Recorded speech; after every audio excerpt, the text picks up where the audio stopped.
네, 안녕하세요. 장신입니다. 제가 이번에 할 이야기는 1920년에 새 신문이 창간됩니다. 이 창간되는 배경들을 좀 설명하려고 합니다. 2020년은 동아일보와 조선일보가 창간 100주년이 되는 해입니다. 그 두 신문이 100년까지 갈 거라고는 그때 많은 사람들도 생각을 못했고 지금 사람도 생각을 못했겠죠. 어떻게 보면 조선일보가 가장 오래된 신문이 되었는데 왜 그렇게 되었을까? 왜 동아일보는 그 기회를 놓쳤을까? 이런 얘기를 포함해서 1920년에 신문들이 만들어지는 과정들을 좀 설명하려고 합니다. 많은 분들이 아시겠지만 1910년대는 무단 통치라고 이야기하고 있습니다. 일본이 한국을 강제 병합하고 난 다음에 헌병 경찰 통치를 실시했죠. 가장 핵심 중에 하나가 집회, 언론, 결사의 자유가 없었습니다. 당연히 모이는 것도 그렇고 새로운 단체를 만드는 것도 할 수 없었죠. 한말에 우리가 잘 알고 있는 항일신문이라는 대한매일신보나 황성신문들 다 폐간되었습니다. 특히 대한매일신보는 병합 이후에 이제 나라가 망했으니까 대한을 빼고 매일신보로 만들었죠. 그 매일신보가 총독부의 기관지였습니다. 이 신문 외에는 한국 사람들이 자신의 의견을 밖으로 드러낼 기회가 없었습니다. 물론 그 신문에도 의견을 드러내는 사람은 소수의 친일파들 뿐이었습니다. 자, 그런데 왜 신문이 나오게 되었느냐? 아시다시피 1919년에 3.1운동이 일어났습니다. 엄청난 사건이었죠. 이건 우리에게 뿐만 아니라 통치자인 일본인들에게도 엄청난 사건이었습니다. 당장 총칼로 3.1운동을 진압하긴 했지만 그 이후에 또다시 3.1운동이 일어나지 않게 하는 것이 무엇보다 중요했습니다. 그걸 위해서 여러 가지 이제 방안이 나오게 되는데 그 중에 하나가 언론의 허용이었다는 것이죠. 그들이 말하기를 이제 문화정치라고 이야기합니다. 소위 이제 문치를 통해서 통치를 하겠다는 것인데 이 신문을 허용한다는 자체에 대해서는 당시에 반대가 많았습니다. 당시 조선에 살고 있던 일본인들을 제조 일본인이라고 하는데 이들이 식민 통치의 한 역할을 담당했었죠. 이 사람들은 조선인들에게 왜 언론을 허용하느냐 하게 되면 더 많은 좋지 못한 이야기들이 나올 것이라고 이야기했습니다. 그런데 새롭게 조선 총독과 정무총감으로 부임한 관료들은 그래서는 곤란하다고 생각했습니다. 일단 쉽게 생각하면 이런 것도 있죠. 어쨌든 3.1운동 이후로 일본의 무자비한 학살과 진압 때문에 국제 여론이 좋지 못했습니다. 이 여론을 어쨌든 무마시키기 위해서 우리가 조선을 식민지로 통치하는 것이 아니라 우리가 어떻게 보면 일본 국민으로 대화하고 있다. 그리고 그들에게도 일본과 똑같은 정책을 시행하고 있다라는 걸 보여주기 위해서라도 일본과 같은 수준의 언론 자유가 필요했습니다. 물론 똑같은 수준은 아니고 조선에서도 이제 언론이 허용되고 있다라는 것을 보여주고 싶었던 것이죠. 두 번째는 보다 근본적인 문제입니다. 3.1운동이 일어났는데 몰랐다는 거죠. 물론 사실 그전에 좀 발각했다는 얘기도 있긴 하지만 왜 이 조선인들이 일본에 대해서 거대하게 저항을 하게 되었는가를 몰랐다는 거예요. 어떻게 보면 1915년에 조선물산공진회라는 일종의 엑스포를 열었습니다. 이건 뭐냐면 우리가 조선 통치를 정말 잘하고 있고 그리고 아주 식민지 통치가 안정적이다라는 것을 내외에 자랑하는 행사였다는 것이죠. 그리고 난 다음에 이 행사를 기반으로 해서 별 불만도 없고 조선인들이 우리 통치에 만족하고 있네. 물론 그들이 본 사람들은 저희 상류층 내는 친일 인사들이기 때문에 좋은 얘기만 했다는 것이죠. 막상 바닥에 흐르고 있는 조선인들의 민심을 전혀 읽지 못했습니다. 그럼 그들의 생각을 어떻게 읽을 것인가 하는 부분에서 문제가 왔던 것이죠. 그 중에 하나가 이제 신문이었습니다. 이 신문을 허용할 때 당시 정무총감, 지금으로 치면 우리 국무총리 정도 좀 될 거라 생각합니다. 직급으로 보면 이 사람이 한 이야기가 있습니다. 자, 신문은 굴뚝에 해당한다. 자, 아시다시피 요즘 사람들은 굴뚝 있는 집에 살 일이 거의 없지만 산타크로스 정도는 이제 굴뚝 알 정도였지만 당대에는 부뚜막이 있고 그리고 온돌이 있었기 때문에 반드시 굴뚝이 필요했습니다. 굴뚝이 없으면 집에 연기가 가득 차게 되죠.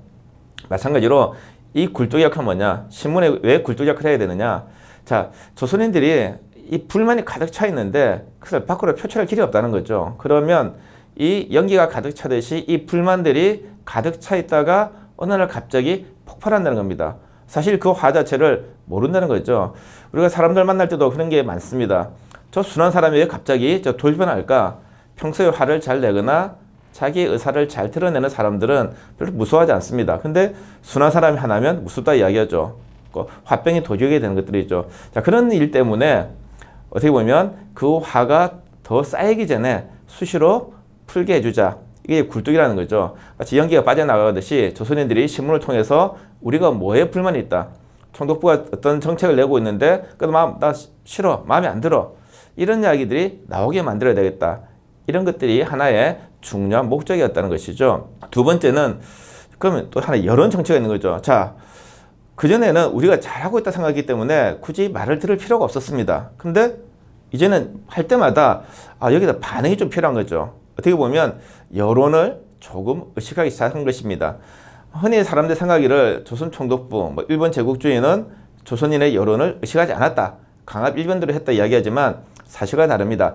1910년이나 우리가 흔히 민족 말살 정책기라 부르는 37년 이후에는 그게 가능하지만 대체로 한 20년부터 37년까지는 상당히 조선인들의 여론을 의식했습니다. 그 의식할 때 가장 중요한 게 신문이었다는 것이죠. 그래서 어떻게 보면 정책을 할 때마다 조선인들이 어떤 반응을 보이는가 하기 위해서도 신문이 필요했던 것이죠. 그래서 이제 신문을 허용한다고 하니까 정말 많은 신청서가 들어왔습니다. 그 중에서 이제 3개만 허용을 하게 되는 것들이죠. 자, 왜 3개냐? 신문을 다 허용하게 되면 도대체 어떤 말들이 나올지 본인들도 통제가 안 된다는 거죠. 나름대로 이제 안전한 전략을 짜야 됩니다. 자기들 원하는 신문만 허용하게 되면 분명히 기존에 매일신문 있는데 뭔 차이가 있느냐? 핵심은 당시 조선인들의 마음, 여론을 전달할 수 있는 어떻게 보면 그러니까 민족주의에 가까운 신문이 하나 필요한데 그 신문을 허용했을 때 어떻게 감당할 것인가? 자신이 없다는 거죠. 그래서 나머지 다른 신문을 통해서 안전장치를 만들게 됩니다. 최종 발표 나온 것이 1920년 1월 6일 날 발표가 납니다. 이때 신문 3개를 허용합니다. 잘 알고 있는 조선일보, 동아일보, 시사신문이 있습니다. 먼저 사라진 시사신문도 간단히 이야기하면 이 시사신문은 완전한 친일파의 신문입니다. 당시 이 시사신문의 이제 사장이 민원식이라는 사람인데 국민협회의 대표였습니다. 자, 식민지 조선에서 국민협회, 국민은 뭐지? 이해하실 겁니다. 이 말은 뭐냐면 이 민원식이라는 사람은 당시 19년 당시에도 경기도 고양군수였는데 이 고양군이 결코 작은 군이 아니죠. 지금에 보면 서울의 사대문을 제외한 모든 바깥은 다 고양군이었습니다. 어떻게 보면 신촌이라든지 아니면 지금 이태원이라든지 동네 못 밖에 왕십리라든지 이게 다 고양군이었다는 것이죠. 엄청나 큰 곳이었습니다. 여기 군수로서 이제 3.1운동은 경거망동하다라는 얘기를 하게 된 거죠. 이 사람의 생각은 뭐냐? 우리는 국민이다. 일본이 우리를 새로운 국민으로 대접한다면서 우리에게는 병력의 의무도 주지 않고 참정권, 선거에 참여할 권리도 주지 않았다는 것이죠. 후자만 이야기하면 일본은 당시 조선인들에게 참여권 주는 거 되게 꺼려했습니다. 실제로 해봐야 일본 국회에 지금의 국회의원이 많이 가지도 못해요. 왜 꺼리게 되느냐? 몇 명 안 되지만 이 사람들이 이제 국회의원이 되었을 때 일본에서 다른 정당들이 이제 중요한 문제로 이렇게 싸우고 있을 때 혹시 이 소수의 식민지의 조선인들이 캐스팅 보트를 취할까봐 선거권을 주지 못했던 겁니다. 그래서 사실은 없어요. 그렇기 때문에 이 사람들의 목적은 뭐냐면 우리에게 참정권을 달라. 우리에게 국민의 대우를 해달라는 것이었습니다. 이 말은 뭐냐면 우리는 독립이 필요 없어. 우리는 일본인으로 살겠다 하는 것이 이 국민협회의 주장이었습니다. 당연히 이 신문도 이 국민협회의 주장을 그대로 하는 것이죠. 어떻게 보면 확실한 친일파의 신문인 것이죠. 조선 총독부로서는 새롭게 과거의 이한용 같은 낡은 친일파를 버리고 새롭게 친일파를 육성해서 이들이 총독부의 입장을 하나 대변해 주기를 바랐던 것입니다. 당시 별명이 불견신문, 보지 않는다 이런 신문이었습니다. 왜냐하면 너무나 친일적이었기 때문에 당대 사람들의 욕망, 신문을 보는 이유는 우리는 뭔가 좀 새로운 이야기 듣고 싶어. 세계가 어떻게 흘러가는지 알고 싶어. 그리고 우리가 독립, 하다못해 조선 총독부, 일본 제국주의 정책을 어떻게 비판하는 걸 보고 싶어 하는 것인데 너무나 기관지처럼 했기 때문에 사람들이 오히려 잘 보지 않았죠. 그래서 지금 보면 실물이 거의 남아있지 않습니다. 당대도 불견이었는데 지금도 불견이라고 할 수 있습니다. 자, 두 번째는 이제 조선일보가 있는 것이죠. 조선일보는 당대의 대정친묵회라는 가장 최대의 친일단체가 장관 주체였습니다. 물론 한간에서는 이제 대정실합친묵회라고 이야기하고 있죠. 뭐 아직까지 정확히 밝혀지지는 않았지만 이 대정 실업침묵회는 대정 침묵회 내에서 어떤 경제인 그리고 조선일보 유지를 책임진 그룹이 아닐까라고 생각을 하고 있습니다. 이 대정 침묵회는 1916년에 만들어졌는데 내선 융화를 표방했습니다. 10년대에는 결사의 자유가 없었는데 거의 유일하게 이 단체만 허용이 되었다는 것이죠. 자, 조선이 발달하기 위해서는 일본인과 조선인이 보다 더 사이좋게 살아야 한다. 그리고 조선인이 일본인의 수준에 오를 수 있도록 일본인이 지도해야 된다. 이러한 것이 당시 대정침묵회의 취지였습니다. 그렇기 때문에 어떻게 보면 당대에서 1920년 당시에 가장 최대의 친일단체라는 평을 받았던 것입니다. 자, 여기에 이제 총독부가 신문을 허용한 것이죠. 물론 이 대정침묵회는 조선일보를 실업신문, 경제신문으로 가겠다고 했습니다. 어떻게 보면 총독부로서는 이 하나의 이제 새로운 떠오르는 친일파인 국민협회 외에 기존의 친일파인 대정침묵회 신문을 허용함으로써 뭔가 좀 안전판을 만들어 놓은 것이죠. 어떻게 보면 나머지 하나의 신문에 견제장치를 만들었던 것입니다. 그럼 나머지 하나의 신문이 뭐냐? 바로 동아일보였습니다. 동아일보는 당시에 1910년대 일본에 유학가 있던 유학생들 그룹과 그리고 과거의 민족지사 그룹들이 합작해서 만든 신문입니다. 어떻게 보면 민족주의 신문이죠. 3.1운동 때 나왔던 조선인들의 열망, 독립에 대한 열망들을 그대로 반영한 신문이라고 할 수 있습니다. 그렇기 때문에 스스로가 우리는 2천만 민중의 표현 기관이라고 했습니다. 그렇기 때문에 어떻게 보면 조선인의 여론을 확실히 대변하는 신문이고 나머지 두 신문을 통해서 이 동아일보를 견제하는 목적을 가졌다고 할 수 있습니다. 자, 그런데 왜 조선일보가 최고의 신문이 되었는가? 가장 오래된 신문이 되었는가? 이유가 있습니다. 당시의 법률에 따르면 신문 발행 허가를 받고 나면 반드시 2달 안에 신문을 창간해야 됩니다. 자, 갑자기 이제 뭐 설립 신청을 하긴 했지만 누구한테 줄지는 몰랐다는 것이죠. 물론 이제 다 로비를 했기 때문에 어느 정도 판단을 했을 겁니다. 그렇지만 신문은 막대한 자금이 투여해야 됩니다. 어떻게 보면 허가를 받자마자 이렇게 주주를 모으고 기금을 모아야 됩니다. 생각보다 쉽지 않았다는 거죠. 그리고 숙련된 기자를 모아야 돼요.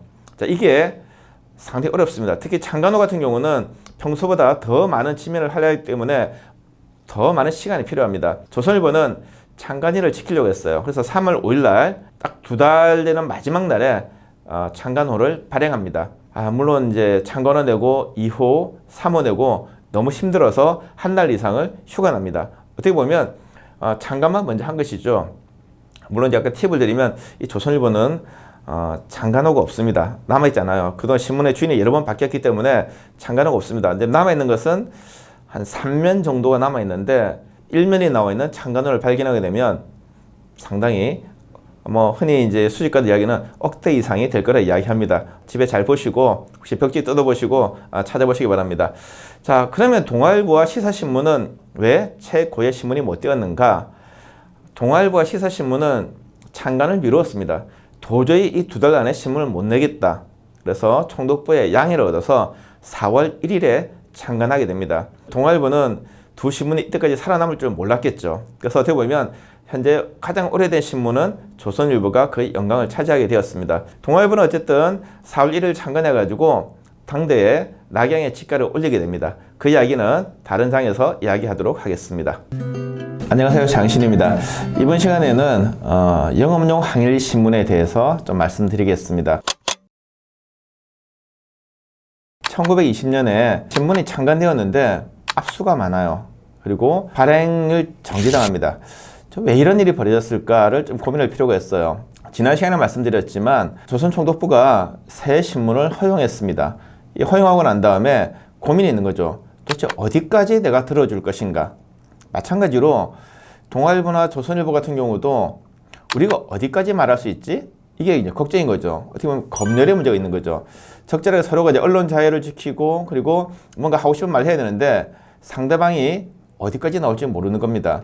총독부로서는 언론 자유를 허용했는데 무조건 탄압하게 되면 또 욕을 먹게 되겠죠. 동아일보 같은 경우는 우리가 이제 말할 수 있는 공간을 얻었는데 이거 너무 세게 했다가 신문을 못 내는데 어떡하지? 어떻게 얻은 자유인데 요 긴장감이 존재하게 있는 것이죠. 이 상황 속에서 어떻게 보면 가장 웃기는 게 가장 최대의 친일단체였던 대정침묵회가 만든 조선일보가 가장 많은 압수를 당하고 심지어는 발행 정지를 2번 당한다는 거죠. 이건 뭐냐면 당시에 이제 정관이라고 부르게 되는데 이 정관은 뭐냐면 우리 학습교를 치면 정학과 같은 겁니다. 뭐 유기정학이 있고 무기정학이 있죠. 신문을 일정 기간 동안 못 내게 하는 겁니다. 이 무기정관을 2번을 당해요. 이해할 수가 없는 거죠. 왜? 친일단체인 대정실험친목께서 낸 조선일보가 조선총독부의 심기를 거슬려서 신문이 나오지 않게 된 것일까? 그리고 압수를 많이 당하게 되는 것일까? 좀 이해할 수 없는 면이 있습니다. 조선일보의 역사를 좀 보게 되면 뭐 50년부터 100년까지 매 10년 단위로 역사서를 냅니다. 여기 항상 나오는 것이 이제 광적신문이라는 표현이 나옵니다. 물론 이 광적신문은 이치광의 신문이라는 것이죠. 총독부가 붙여준 이야기입니다. 이 타이틀을 매우 좋아해요. 그러면 왜 광적신문이 되었는가 하는 것을 좀 알아볼 필요가 있습니다. 처음 창간될 때 동아일보가 민족을 대변하는 신문으로 출발했습니다. 2천만 민중의 표현기관이라고 했죠. 동아일보는 뭐 표방도수도 중요했지만 되게 세련되게 만들었습니다. 당대 가장 일류가는 이상엽이란 매일신보 출신의 편집국장이 신문을 제작했어요. 어떤 편집도 세련되어 있고 그리고 내용도 좋았습니다. 어떻게 보면 뭐 데스크라든지 주로 이제 신문을 만드는 사람들이 대부분 1910년대에 유학을 갔다 왔습니다. 제1차 세계대전 이후에 전 세계에서 개조의 바람이 불어오는데 새로운 사상으로 무장하자 그리고 낡은 것을 물리치자라는 이야기를 많이 하게 되는데 여기에 세례를 받았던 젊은이들인 것이죠. 대부분의 기자와 이제 이 뭐 부장급들이 20대였습니다. 세상에 무서울 것이 없는 거죠. 어떻게 보면 하고 싶은 이야기를 다 합니다. 자, 이 하고 싶은 이야기를 할 때 그 독자들이 열광하는 거죠. 우리가 들어보지 못한 이야기, 정말 새로운 이야기네. 내가 하고 싶은 이야기를 대신해 준다 라고 생각해서 이 동아일보에 열광하게 됩니다. 어떻게 보면 또 심지어 보면 독립을 이야기하죠. 근데 독립을 바로 이야기하면 바로 검열을 받습니다. 압수당하고 탄압을 받게 되죠. 어떻게 이야기했느냐? 자, 독립을 우리 조선이 독립해야 된다는 바로 할 수 없습니다. 그러면 다른 나라를 빗대서 애들로 이야기가 되는 거죠. 영국의 식민지였던 아일랜드나 당시는 에란이라고 불렀습니다. 이집트, 애굽이라고 불렀죠. 그리고 인도 이런 나라의 독립운동을 이야기합니다. 그러면서 점잖게 훈수를 두는 것이죠. 지금 아일랜드 사람 이렇게 하면 안 돼. 이집트 이렇게 하면 안 돼. 이 말은 뭐냐면 우리가 지금 이 상황에서 우리는 어떻게 해야 될 것인가를 간접적으로 이야기하고 있습니다. 자, 그러니까 총독부로서도 깝깝하죠.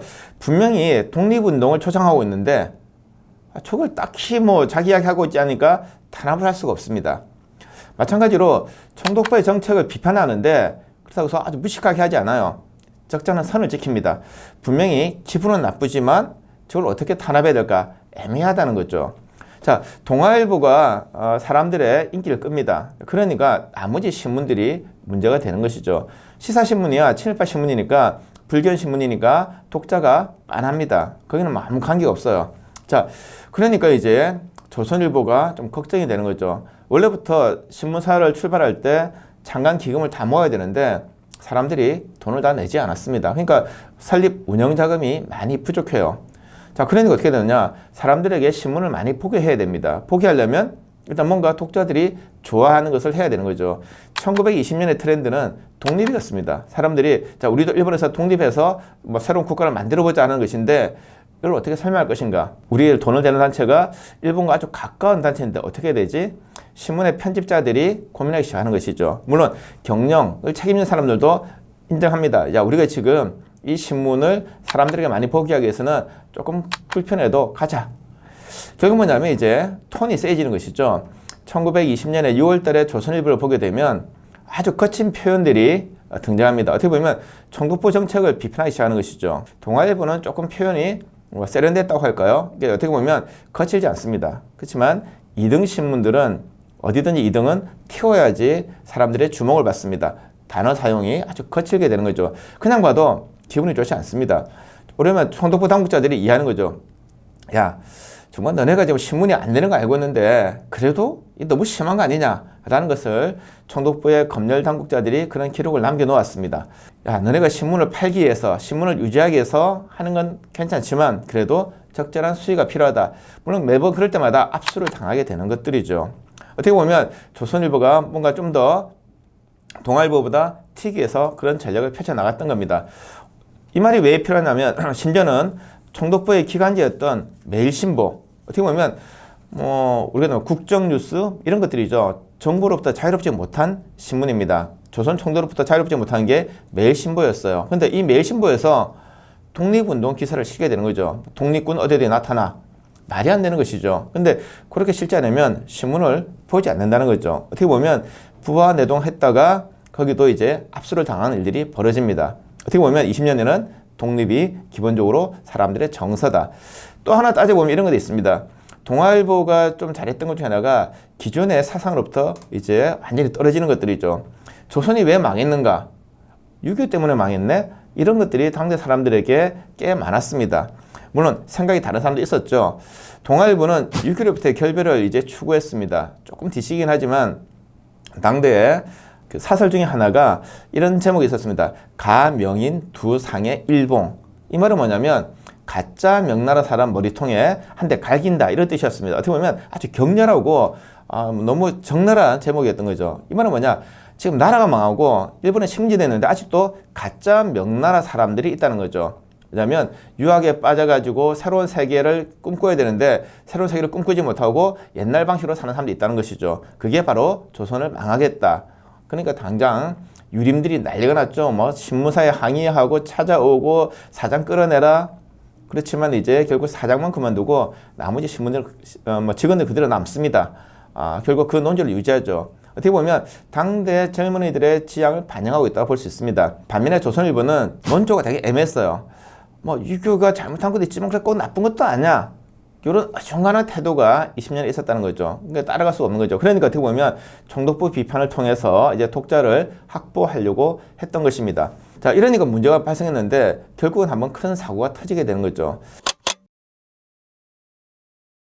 이 조선일보의 이제 운영 주체는 대정실업 친목회였습니다. 조선일보 운영을 책임진 그룹이라 할 수 있습니다. 자, 이 사람들은 뭐냐? 원래 대정 친목회 자체가 서울을 중심으로, 경성을 중심으로 기업가, 그리고 종교인, 교육자들이 모였지만 대부분이 기업인들이었습니다. 어떻게 보면 손익 분배를 좀 정확히 할 줄 아는 사람들이라는 거죠. 신문을 만들었는데 신문이 도움이 되지 않아요. 더 적자만 쌓여나가고 총독과의 관계만 나빠지고 있습니다. 자, 어떻게 해야 될 것인가? 빨리 신문을 팔아서 손을 떼야 됩니다. 자, 그런데 이제 우리가 신문을 팔려고 하면 운영 자금도 별로 없고 그리고 아직 인기도 많지 않은 이 신문들을 어떻게 남에게 매각할 것인가? 불가능하다는 것이죠. 그렇게 보면 이제 이 신문의 가치를 올려야 되겠다. 그것은 뭐냐? 이 트렌드에 맞는 어떻게 보면 총독부와 일정 정도 척을 지면서도 당대 조선인들의 마음을 얻는 방법이 뭘까? 그것은 결국 이제 총독부를 좀 더 강하게 비판하면서 우리가 이제 항일신문이라는 어떤 그런 타이틀을 얻는 게 필요하다는 거죠. 어떻게 보면 경영자들에 동의한 것이죠. 실제로 이 일들을 벌이는 사람들은 기자들입니다. 좀 의로운 기자들이 이제 기사를 막 쓰기 시작하는 거죠. 그러면 이것을 편집자가 봐주는 것들이죠. 물론 그것도 이제 경영진에서 동의해줘야 되는 것들입니다. 그렇게 해서 이제 8월달, 9월달에 가면 조선일보가 2번 정도를 소위 정간을 먹게 됩니다. 소위 말하면 이제 신문을 발행 못하게 되는 것들이죠. 자, 그럴 때마다 이 조선일보가 더욱더 격렬하게 이야기를 합니다. 더 반발하게 되는 거죠. 알 수가 없는 거죠. 도대체 이 사람들 왜 그러냐? 어떻게 보면 기자들이 했다고 할 수 있는데 아시다시피 어느 집단인지 기자들 마음대로 할 수가 없습니다. 편집진의 이렇게 간부들의 동의를 얻어야 되고 그리고 이 간부를 하더라도 실질적으로는 경영진들에게 동의를 얻어야 되는 것들이죠. 물론 사고가 나고 이제 문제가 생기면 그 기자를 해고하는 것으로 대신합니다. 어떻게 보면 토사구팽하는 방식이죠. 영광은 신문사가 얻고 실제로 피해는 기자들이 얻는 방식입니다. 조선일보는 그런 방식으로 해서 이제 항일신문, 어떻게 보면 미치광이 신문이라는 칭호를 조선 총독부로도 얻습니다. 자, 그러면 조선 총독부는 어떤 이득을 얻을 수 있을 것인가? 처음에 드렸다시피 조선 총독부도 언론을 허용하고 난 다음에 고민이 많았습니다. 도대체 어디까지 검열할 것인가? 어디까지 허용할 것인가? 자기들도 되게 애매했던 것이죠. 근데 가장 중요한 동아일보가 그 선을 잘 넘지 않습니다. 되게 세련되게 가는 것이죠. 어떻게 보면 우리가 가장 친해야 되고 우리를 지원해야 될 조선일보가 오버를 해서 걱정거리가 되고 있는 것이죠. 결과적으로 실제 그 속내는 정확히 알 수가 없습니다. 기록이 남아있지 않습니다. 다만 나타난 결과를 가지고 이제 우리가 해석을 할 수 있는 것이죠. 공교롭게도 조선일보가 2번의 청간을 당한 뒤에 그 직후에 바로 동아일보가 청간을 당합니다. 자, 정관. 되게 정치적인 행위라는 것이죠. 특별히 어떤 뭐 기사를 문제 삼아서 이제 징계를 가하는 것입니다. 근데 막상 읽어보면 이 기사가 또는 이 사설이 문제가 되는가? 그 앞에 것도 더 문제가 될 수 있는데 어떻게 보면 하나를 타겟을 잡는 거죠. 그 앞에 계속 문제가 된다는 겁니다. 결국 동아일보를 한번 견제를 할 필요가 있다는 거죠. 동아일보를 견제한다는 것은 뭐냐면, 자, 당신들이 조선인들의 여론 자체도 어느 선까지는 내가 봐줄 수 없어. 비판은 이 정도까지만 좋게 라고 어떻게 보면 경고를 주는 것입니다. 자, 어떻게 보면 조선일보를 두 번 크게 정관을 주고 난 다음에 동아일보를 정관할 명분이 생기게 된 것이죠. 그렇게 해서 이제 1920년 9월에 시사신문을 빼고 조선일보와 동아일보가 정관 상태에 들어가게 됩니다. 뭐 발행한 지 1년도 안 돼가지고 신문 중에 셋 중에 하나, 두 개가 이제 나오지 않게 된 상황인 것이죠. 그럼 어떻게 되느냐? 정관이라는 것은 이제 서로 협의를 해야 되는 것이죠. 정관을 해제하는 거, 우리 같으면 이제 뭐 정학을 해제하는 것은 교장 선생님이 결정하시는 것이죠. 마찬가지로 이제 총독부가 결정하는 겁니다. 그러면 막후에 서로 이야기가 있어야 되는 겁니다. 도대체 뭐가 문제니? 뭐 좀 조심해. 이런 이야기들이 오갔겠죠. 어떻게 보면서 이제 20년 내에 조선일보는 20년에 정관이 해제되고 동아일보는 그 이듬해에 이제 정관이 해제됩니다. 이 말은 뭐냐면 적절한 타입이 나오는 거죠. 자, 어디까지 서로 보도할 것인가, 어디까지 기사할 것인가, 이게 문제가 되는 거죠. 시사신문은 아무 관계 없습니다. 어차피 보지 않은 신문이니까 뭐 보든지 말든지 타협의 대상이 되지 않는 것이죠. 20년 초반에 창간되어서 후반에 이제 항일신문으로 조선일보가 이름을 날리게 된 것은 바로 이러한 사정이 있었기 때문입니다.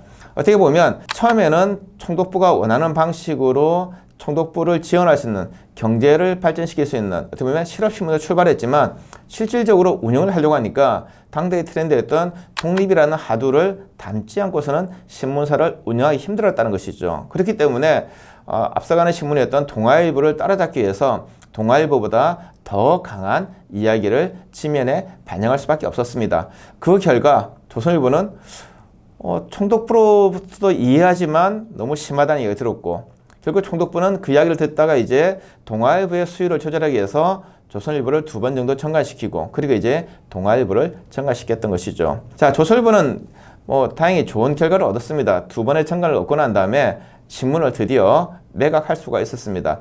신문을 사간 사람은 이한용과 친일파에서 2등가람 서러워할 송병준이었습니다. 송병준은 그 이전에도 신문을 창간할 마음을 가지고 있었지만 대정신문교회 그리고 국민협회에 뺏겼는데 이제 조선일보를 인수함으로써 자신의 목적을 달성할 수가 있었습니다. 자, 송병준이 그러면 인수했으면 그 신문은 친일신문일까요? 참 애매합니다. 송병준은 인수를 했지만 직접 그 신문을 운영하지는 않았어요. 이제 사장을 남궁훈이라는 사람을 데려와서 썼는데, 이분은 한말에 이제 신문을 많이 만들던 분이에요. 근데 딱히 특징이 없어요. 연구자들이, 학자들이 이런 이야기 합니다. 이때부터 24년까지는 도대체 종잡을 수가 없다. 때로는 격한 사회주의 글도 실기도 하고, 때로는 다시 과거로 회귀하는 글도 실기도 하고, 그냥 신문은 나오지만 딱히 성격을 알 수 없는 신문. 그러면 이제 조선일보는 언제 달라지는가? 그 이야기는 다음 시간에 하겠습니다. 네, 안녕하세요. 장신입니다. 이번에 이야기할 이야기는 동아일보와 김성수입니다. 동아일보는 지금도 김성수의 후손들이 경영을 하고 있습니다. 그래서 많은 사람들이 오해하시는 것들이 이 동아일보는 처음부터 김성수가 창간에 관여해서 처음부터 김성수 집안의 신문이었다라고 오해를 많이 하시는데, 사실은 그렇지 않습니다. 몇 차례 위기가 있었죠. 그 중에 첫 번째 부분부터 좀 말씀드리겠습니다. 동아일보가 유학생이라든지 한말의 지사라든지 많은 사람들이 참여해서 만든 신문은 맞습니다. 근데 잘 알려진 것처럼 김성수가 처음부터는 되게 좋아하진 않았습니다. 김성수는 일본 유학을 갔다 와서 저희는 중앙학교, 지금의 중앙고등학교죠, 를 인수해서 새로운 근대 학문을 전파하는 데 좀 신경을 썼고, 두 번째는 조선직류라는 회사를 인수했습니다.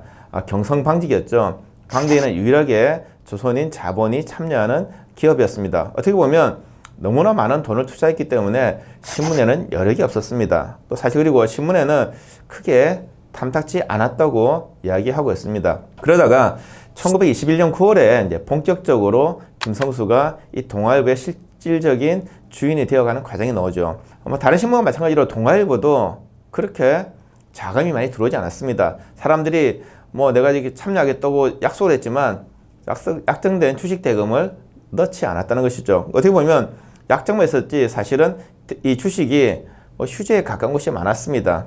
결국 21년 9월에 새롭게 주식회사를 발기하면서 이때 본격적으로 김성수가 직접 경영에 참여하게 되는 것들이죠. 그리고 본인이 이제 사장은 하지 않고, 원래 김성수의 특징이 있습니다. 본인은 항상 전면에 나서지 않고 주위 사람들을 앞에 내세웁니다. 어떻게 보면 더 좋은 사람들, 더 유능한 사람들을 책임 경영시키는 것이죠. 어떻게 보면 중앙고문은 현상유나 최도선 같은 사람들을, 그리고 경성방직은 동생이었던 김현수에게 맡겼습니다.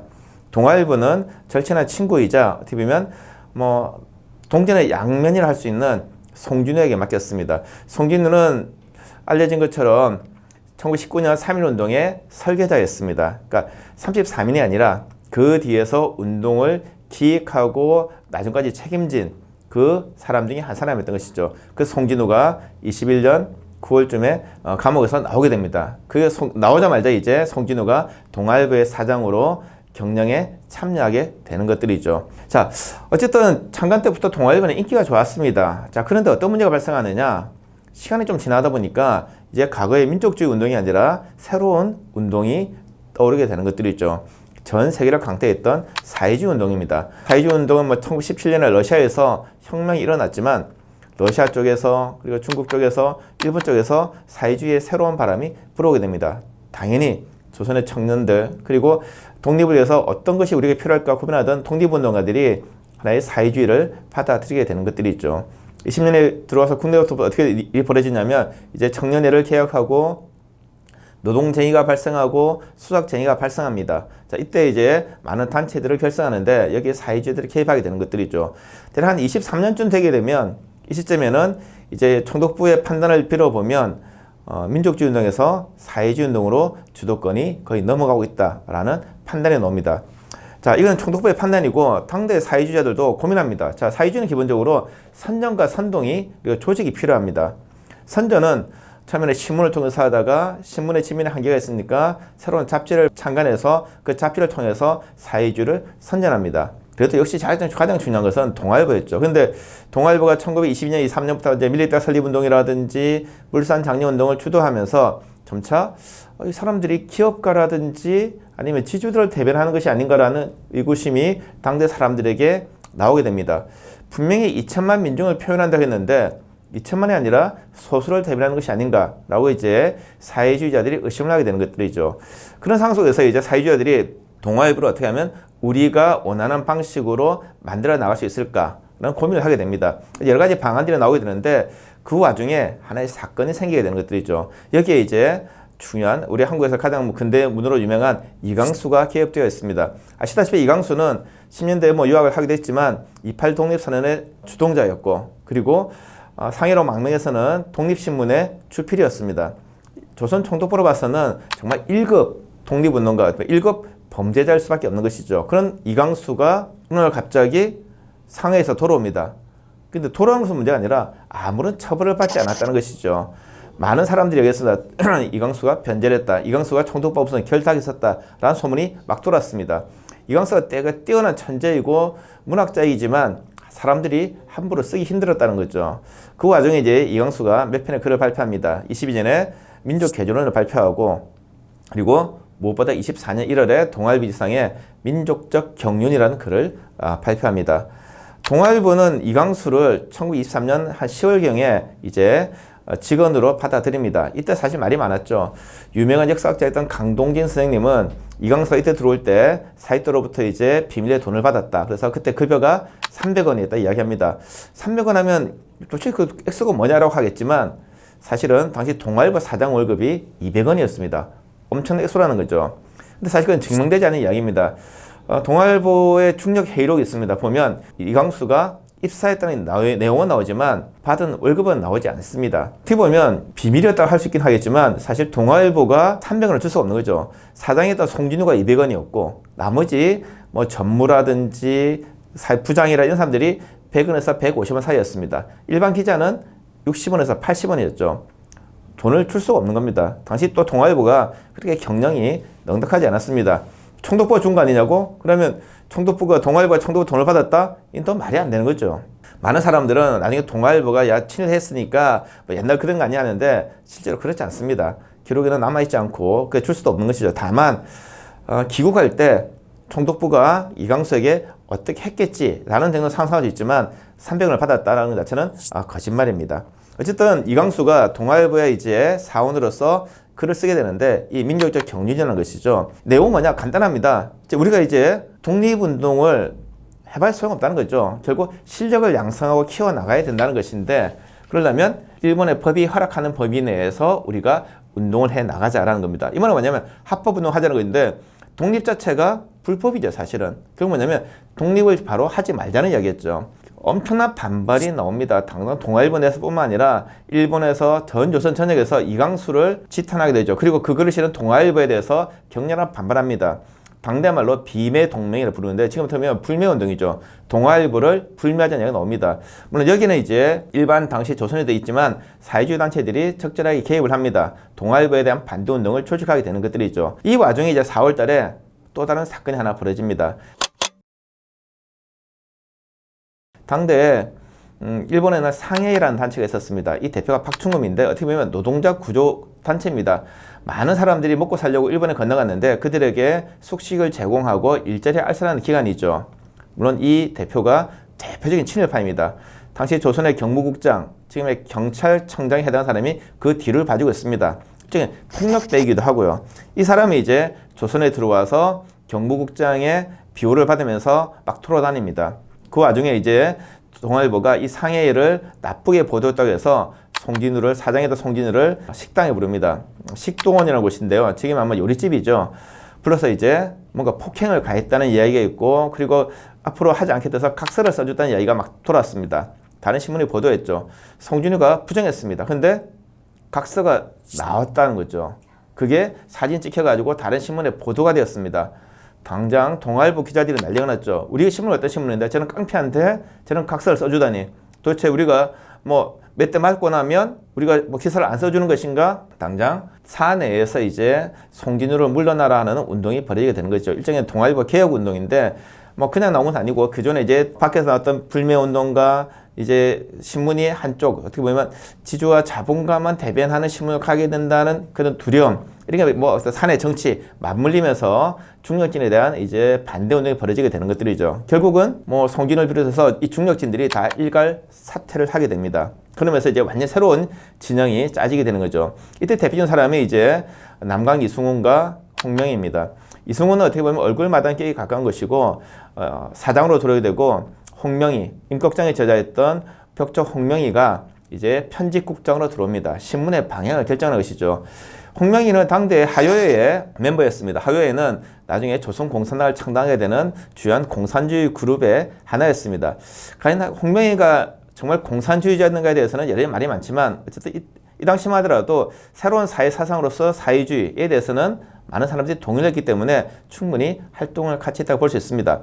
저는 24년 5월쯤 되면 이제 그 기존의 간부진이 물러나고 홍명희를 중심으로 해서 새로운 멤버들이 동아일보를 운영하게 됩니다. 근데 그러면 완전히 김성수가 물러났는가? 그렇지 않다는 것이죠. 물러난 기간에 김성수 그리고 자기 동생 김재수와 김연수를 동원해서 주식을 사모으기 시작합니다. 어떻게 보면 대금을 납부하지 못했던 이 주식들을 이 삼형제가 다 사모으기 시작하는 것이죠. 결국 뭐냐? 동아일보는 주식회사입니다. 중력이 되고 싶어도 일정 주식을 가지고 있지 않으면 중력이 될 수가 없어요. 뭐 50주나 100주를 가진 사람들만 중력, 소위 간부의 자격이 주어지는 겁니다.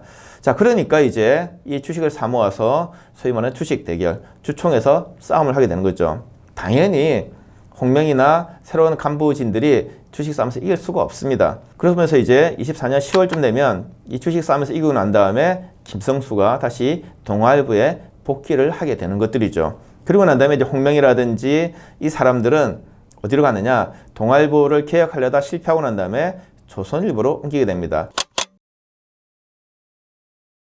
전 시간에 말씀드렸다시피 조선일보는 송병준이 경영권을 확보하고 있었습니다. 근데 뭐 딱히 특별한 개성이 없었어요. 그냥 신문이 나오고 있긴 하지만 정보는 볼 수 있지만 이게 뭐 사회운동이라든지 아니면 어떤 이념을 전파한다든지 뭔가 딱히 떠오르는 게 없는 그런 신문이었습니다. 그때 이제 이 멤버들과 당시 상하이에서 활동하다 들어와서 국내에서 잠시 머물고 있던 신서구라는 사람이 이제 자금을 대서 이 조선일보를 인수합니다. 이게 이제 보통 조선일보의 혁신이라고 부르게 되는 것들이죠. 이때는 아마 주로 민족주의 그룹과 좀 강경한 민족주의 그룹과 사회주의자들이 결합해서 신문이 만들어집니다. 나중에 이제 이 신문이 뭐 신간의 기간지, 뭐 민족주의 좌파의 기간지, 어떻게 보면 조선일보 역사상 가장 민족운동이 활발했던 신문이 되는 계기가 이 동아일보 개혁운동이 실패하면서 그래서 쫓겨난 사람들이 새로 혁신한 것이 이 조선일보의 새로운 역사를 만들었던 것입니다. 자, 그렇다면 동아일보는 어떻게 되었는가? 김성수가 주식 싸움에서 이겨가지고 이제 홍명이라든지 이런 사람들을 내쫓습니다. 다시 본인이 사장에 들어오게 되는 거죠. 물론 혼자서 주식을 많이 가지고 돼서 이 바로 되는 것은 아닙니다. 어떻게 되냐? 결국 자기 주위에 뜻을 같이 하는 사람들을 모아야 되는 것들이죠.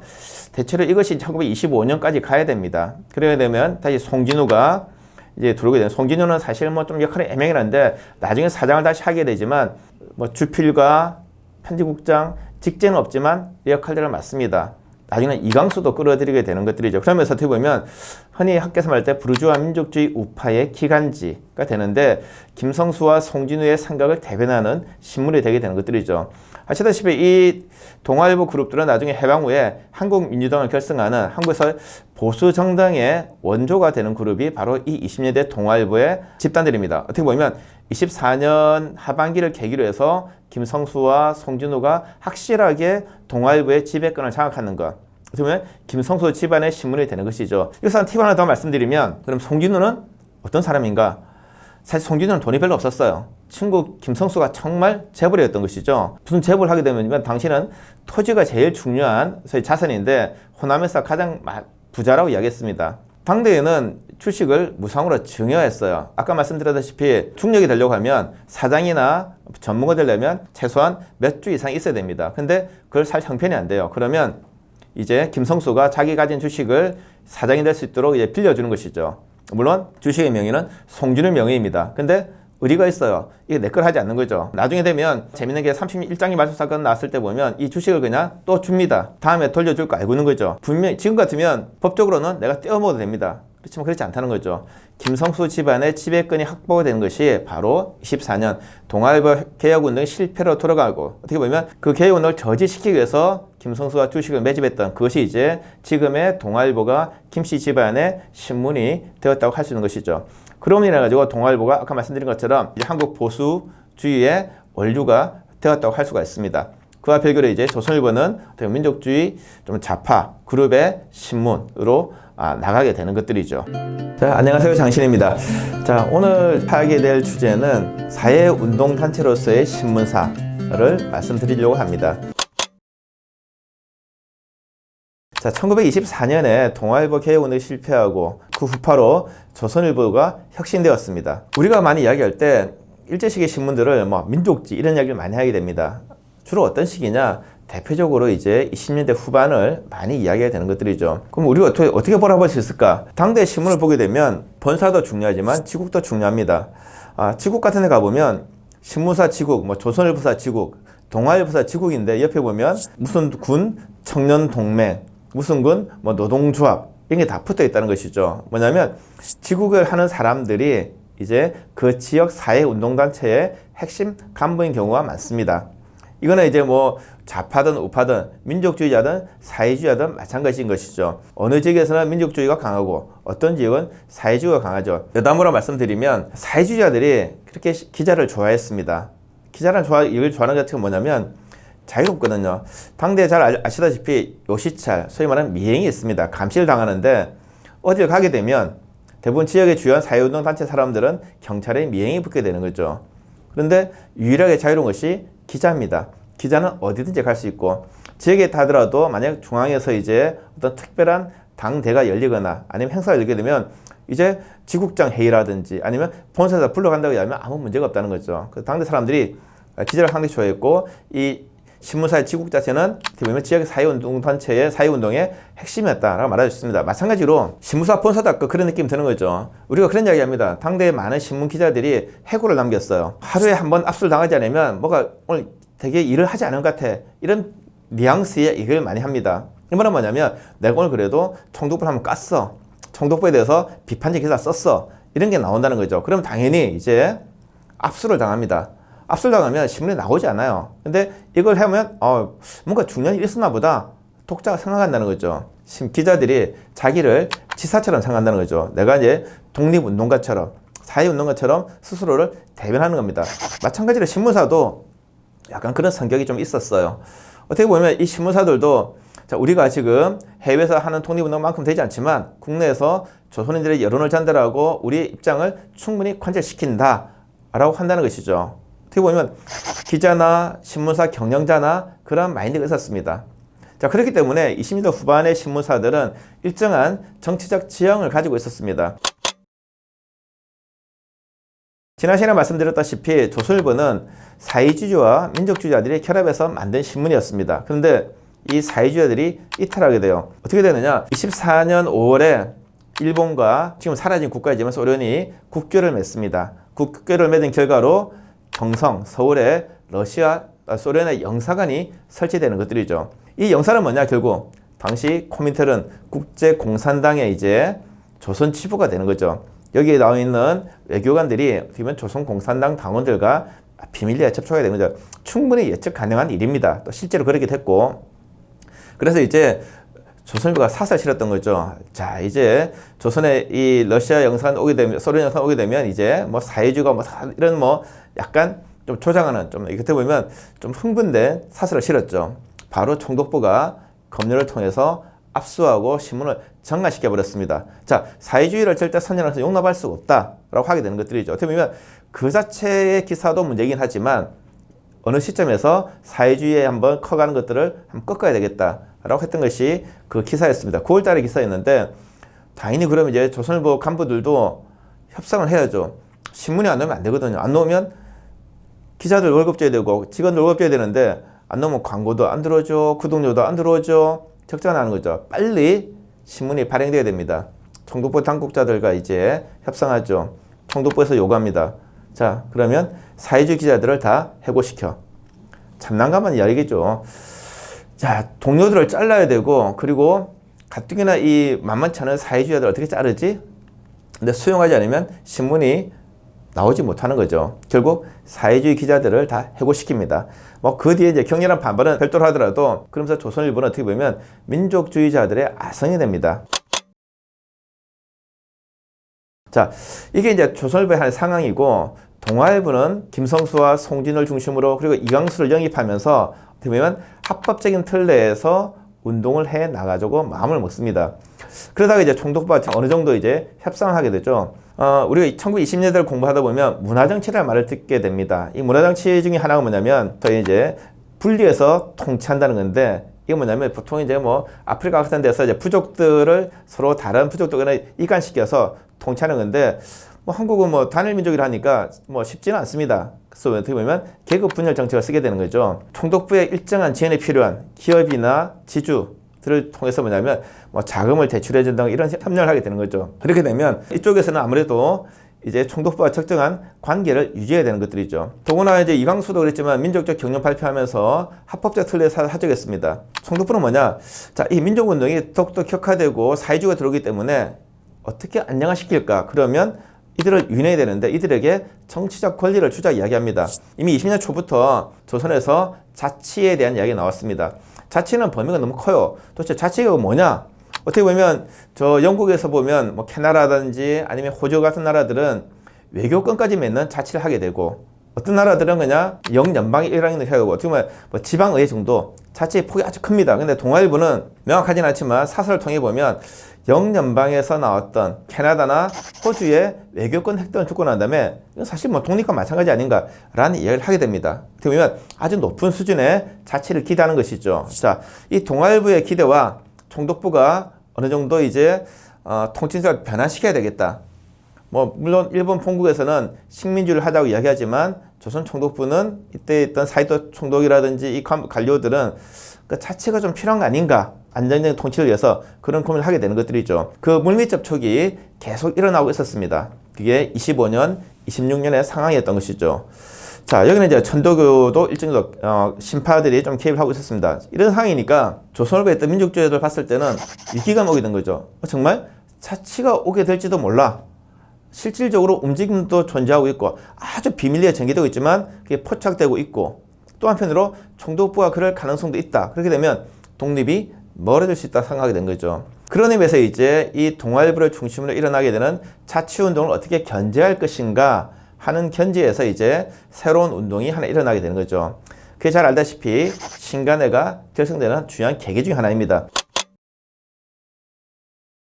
물론 여기는 이제 사회주의자들의 통일전선 전술도 포함되어 있긴 하지만 이 민족주의자들의 위기감도 있었던 것이죠. 1927년 2월 이제 신간회가 YMCA 강당에서 결성됩니다. 여기 열심히 참여했던 사람들이 조선일보의 간부였던 것이죠. 사장이었던 이상재가 신간회 회장을 맡고 주필이었던 안주홍이 중요한 역할을 맡습니다. 어떻게 보면 조선일보의 간부는 바로 신간회의 간부라고 할 정도였습니다. 조선일보의 지방면이 있는데 그건 아예 그냥 신간회의 그냥 활동 보고서였죠. 총독부는 신간회를 허용할 때 이렇게 크리라고 생각하지 못했습니다. 이제 조선공산당은 완전히 괴멸시켰고, 그리고 동아일보의 민족주의자 한 그룹은 적당히 회유를 하고 있는 상황이고, 그러면 잘 조직화되지 않는 저 말 안 듣는 민족주의자들을 한찬에 만들어서 몰아넣으면 우리가 컨트롤 가능할 거야 라고 했는데 그렇지 않았습니다. 사실은 이 사회주의자들이 조선공산당은 괴멸되었지만 새로운 후계 조직을 만들어서 신간회를 비밀리에 지도하려고 했던 것이죠. 각 지역의 사회운동 모든 단체들이 신간회로 결집합니다. 과거에는 노동운동, 농민운동, 청년운동들이 각자의 조직으로 활동했지만 이제는 신간회 지부로서 모든 지역의 운동을 통일하기 시작하는 것이죠. 어떻게 보면 신간회가 나오고 난 다음에 운동이 더 조직화되고 활성화되었습니다. 총독부도 당황스럽죠. 당황스러우니까 어떻게 하느냐? 결국은 또 역시 조선일보를 한번 손봅니다. 28년에 이제 제남 사건의 벽상간이라고 해서 이제 사설을 시비 삼아서 이제 조선일보를 또 정관시킵니다. 또 협상해야죠. 어떻게 하느냐? 도대체 뭐가 문제야? 라고 또 따지니까 총독부로서는 신간에서 손 떼라고 이야기하게 되는 거죠. 너네가 다 나가면 이제 정관 풀어줄게. 결국은 조선일보의 간부들이 신간에서 빠집니다. 기사를 완전히 뺄 수는 없지만 과거에 비해서 신간회 기사가 눈에 띄게 줄어들게 됐죠. 어쨌든 신간회는 1920년대 후반 조선 사회운동을 실질적으로 지도하고 있습니다. 그러니까 과거에 참여하지 않았던 동아일보도 신간회에 들어오려고 하게 되죠. 이 상황들이 1929년까지 가게 됩니다. 물론 우리가 잘 알다시피 신간회는 1931년 5월에 해소를 하게 됩니다. 그렇지만 이제 그전 가졌던 지향들, 어떻게 보면 조선일보가 가장 강력하게 민족주의적이었던, 어떻게 보면 한국 민족운동을 지도했던 그 시점이 바로 27년부터 31년까지를 가지고 있습니다. 물론 그 핵심에는 안재홍이라는 또 유명한 역사가이자 또 이 언론인이 하나 있었죠. 동아일보에 송진우가 있다면 조선일보는 바로 안재홍이 있었습니다. 이 두 사람의 경쟁, 논설 경쟁이 어떻게 보면 그 두 신문의 성격을 분명히 보여준다고 할 수 있습니다. 그런데 이 논조의 경쟁도 1932년에 되어가면 이제 흐지부지 되어집니다. 왜냐하면 조선일보가 경영이 좋지 못했습니다. 소위 말하면 장사를 잘하지 못했다는 거죠. 그렇기 때문에 경영이 불안정해지면서 조선일보의 주인이 바뀌게 됩니다. 그 주인은 모두 잘 아는 방응모가 등장하게 되는 거죠. 물론 이 과정은 복잡합니다만 이 과정에 대해서는 다음 시간에 말씀드리도록 하겠습니다. 안녕하세요, 장신입니다. 오늘은 동호회와 조선일보라는 주제로 이야기를 좀 해보겠습니다. 자, 동호회는 알다시피 도산 안창호가 만든 흥사단의 국내 단체라고 할 수 있습니다. 흥사단은 이미 역사가 오래된 단체이고, 그리고 이제 그 동호회는 수양 동호회로 잘 알려져 있죠. 이광수가 조선에 들어와서 중심적으로 만든 단체입니다. 사실 20년대 활동도 많이 알려져 있지만 이 우리 주제와 관련해서는 조선일보를 한때 인수했던 기관으로 아시면 되겠습니다. 근데 공식적으로는 아무도 사실 동호회와 조선일보의 관계를 잘 알려져 있지는 않습니다. 조선일보가 31년부터 약간 경영난에 봉착했어요. 그래서 여러 가지 이제 상황들이 좀 벌어졌는데, 특히 32년 6월쯤이면 임경래라는 고리대금 업자가 조선일보의 발행권을 획득하게 됩니다. 그러면서 기자들과 임경래 간에 대립이 발생하게 되죠. 이 임경래라는 사람은 되게 악당으로 알려져 있는데 이 사람의 목적은 내가 돈을 떼이지 않겠다는 목적이 아주 강합니다. 그래서 어떻게 보면 새로운 신문사도 만들고 이렇게 했지만 누군가 나에게 돈을 줄 수 있으면 난 언제든지 팔 수 있어. 이런 자세를 가지고 있었습니다. 그러니까 어떻게 보면 32년 6월부터 한 7, 8, 9 사이에는 조선일보가 은밀하게 매물로 나와 있다는 소문이 돌았습니다. 여러 사람들이 신문을 인수하려고 입지를 했었죠. 그 중에 하나가 이제 동우회 그룹입니다. 이 동호회는 총독부의 감시를 받고 있었기 때문에 섣불리 나설 수가 없습니다. 조직적으로 인수할 수가 없었어요. 그래서 어떻게 보면 동호회의 핵심적인 사람들이 여기에 관여를 하게 됩니다. 조병옥이라든지 주요한이라든지, 물론 조병옥은 공식적으로는 동호회 멤버라고 되어 있지 않습니다. 주요한이라든지 그 다음에 이강수라든지 서춘이라는 사람들이 나중에 이 조선일보 인수 그리고 경영에 관여를 하게 됩니다. 목적이 뭐냐? 31년 5월 어떻게 보면 상하이에서 윤봉길 의사의 폭탄 의거로 인해서 도산 안창호가 불신 검문에 걸려서 잡힙니다. 그리고 국내로 이제 압송이 되었죠. 형을 받습니다. 자, 그러면 이제 이 동호회 흥사단의 실제 지도자인 도산이 나오게 되면 그걸 어떻게 대접할 것인가? 당대에 가장 명예로운 직책이자 그리고 역량이 있는 곳은 신무사 사장이었습니다. 그렇기 때문에 이 도산을 신무사 사장으로 모시자. 그러면 현재 매물로 나와 있는 조선일보를 인수해서 그를 이제 사장으로 모시는 이야기가 은밀하게 나오게 되는 것들이죠. 문제는 뭐냐? 조직적으로 활동하지 않다 보니까 돈이 없는 겁니다. 그래서 어떻게 억지로 해서 한 3만 원의 돈을 마련해서 임경리한테 발행권을 사지는 못하고 일단 운영권을 사게 되는 거죠. 우리가 나에 돈 모아줄 테니까 사장은 우리가 모시고 너는 부사장 하면서 월급 받고 일단 네가 발행권 가지고 있어. 합의가 이루어지는 거죠. 그래서 32년 한 10월 말 11월 초에쯤 되면 이제 이때 조선일보를 새로 동호회 그룹이 인수해서 운영을 하게 됩니다. 문제는 돈이 없어요. 이때 사장은 이제 평양의 유명한 이제 민족운동가 조만식을 사장으로 모시고 실질적으로는 조병옥과 주요한이 운영을 해 나갑니다. 근데 매일 돈이 없으니까 돈을 빌리러 나가야 돼요. 조병옥은 독실한 기독교 신자였습니다. 술을 전혀 못했어요. 근데 돈을 빌리려고 하니까 접대를 할 수밖에 없는 거죠. 이때 술을 배워서 이제 나중에 술을 잘 마시게 됩니다. 근데 뭐 사실 힘든 게 돈을 1,000원을 빌리면 그 다른 것보다 왜 빌리느냐? 인건비는 나중에 외상이라든지 좀 체불이 가능한데 종이값은, 신문지 값은 현금을 주지 않으면 받아올 수가 없습니다. 신문 내는데 종이가 없으면 못하는 거죠. 1,000원을 빌리면 그 자리에서 한 300원 정도, 200원들을 바로 이자로 꺾여 줍니다. 사실은 신문사 운영이 엉망인 거죠. 자, 어쨌든 이 목표를 가지고 운영해 나가는데 돈이 필요한 거죠. 그러면 어떻게 할 것인가? 과거에 신문사들은 새로운 이제 물주들을 찾기 시작합니다.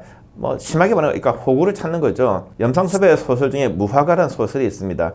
여기 보면 신문사들이 어떤 방식으로 호구를 찾는지를 잘 보여줍니다. 지방에 뭐 괜찮은 이제 자산가가 있으면 그 사람에게 미끼를 던지는 거죠. 당신이 우리에게 한 3만 원, 4만 원만 지급을 해주면 당신에게 신문사 자리 하나 줄게.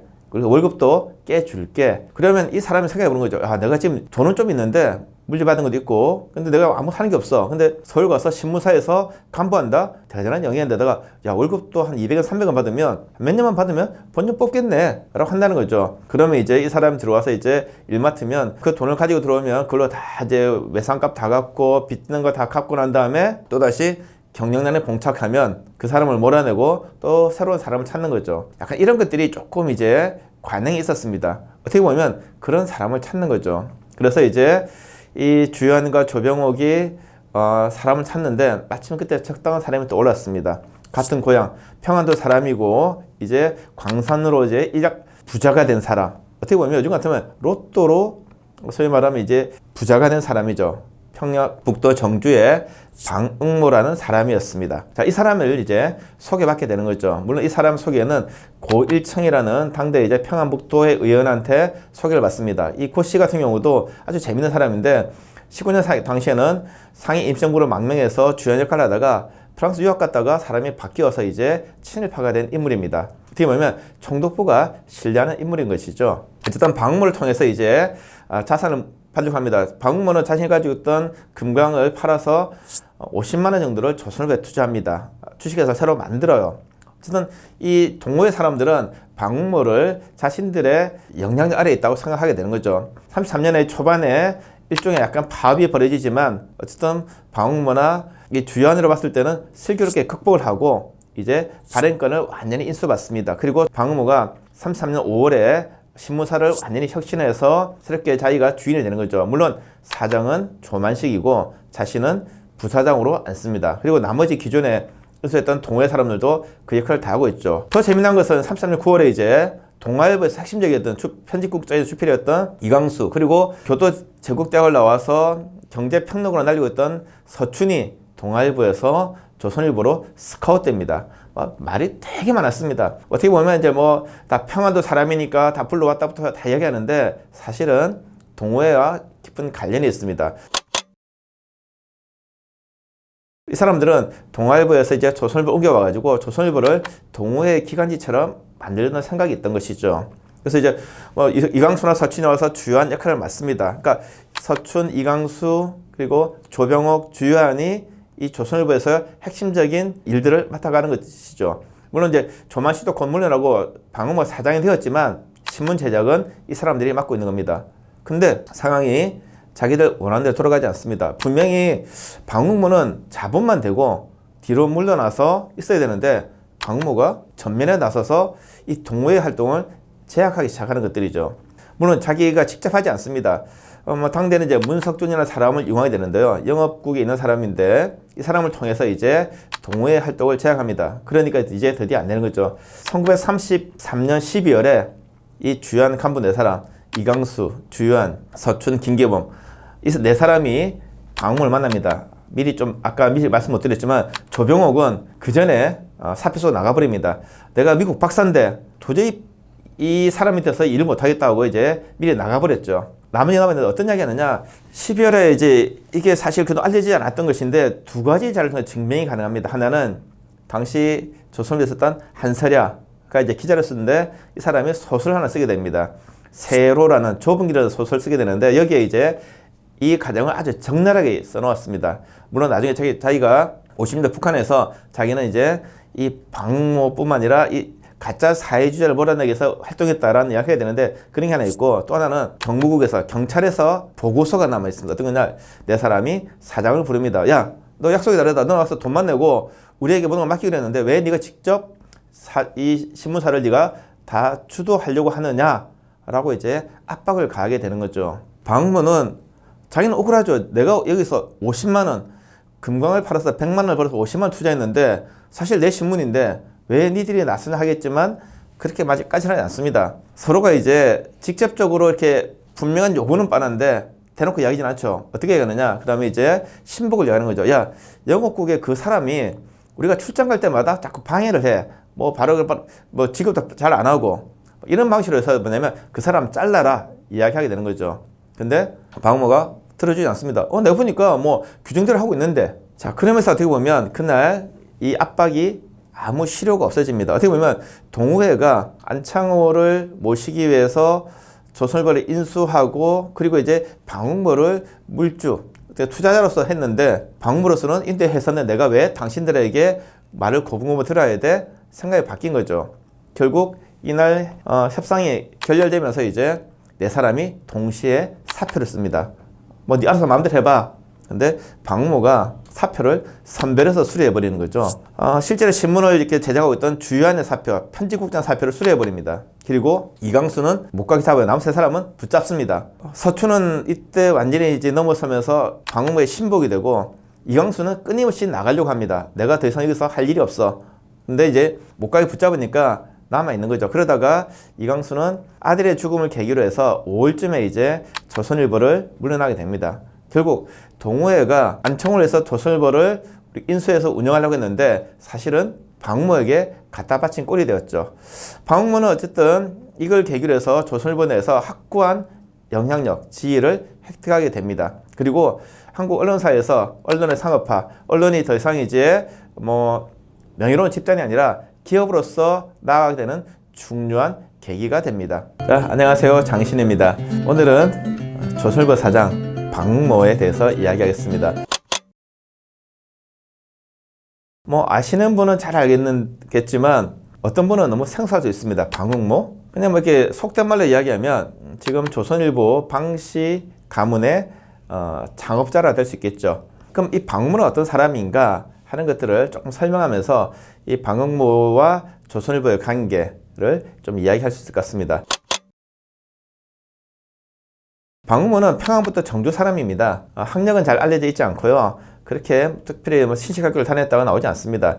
뭐 크게 이제 뚜렷한 활동은 없습니다. 10년대 여간에서 좀 일을 했다는 이야기도 있고 20년대 지역의 사회단체에서 활동한 경력도 보입니다. 동아일보의 주국장도 했다는 기록이 있죠. 그런데 20년대 중반에 금강에 투신합니다. 뭐 조선에서는 뭐 10년대도 그렇고 20년대도 그렇고 30년대도 그렇고 소위 금강붐입니다.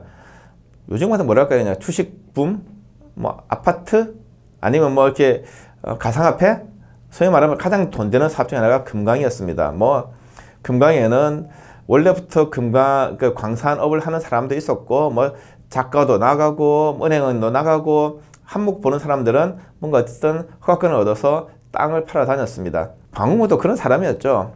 근데 이제 자기 재산을 다 투여했지만 금강이 쉽게 나오지 않았습니다. 뭐 1년, 2년 뭐 시간이 가는 거죠. 보통 이렇게 되면 사람들이 좋은 평가 나오지 않습니다. 저거 뭐 집안을 다 말아먹는구나 하게 되는 거죠. 제가 가끔 학생들은 그런 이야기 하죠. 야, 네 친구가 지금 벌써 3년째 로또만 하고 있어. 매주 10만 원씩. 뭐라 할 거냐 그러면 다 차마 말을 못하죠. 입으로 뭐라 하다면 야, 대놓고 이야기해. 그러면 미친놈 이렇게 이야기하죠.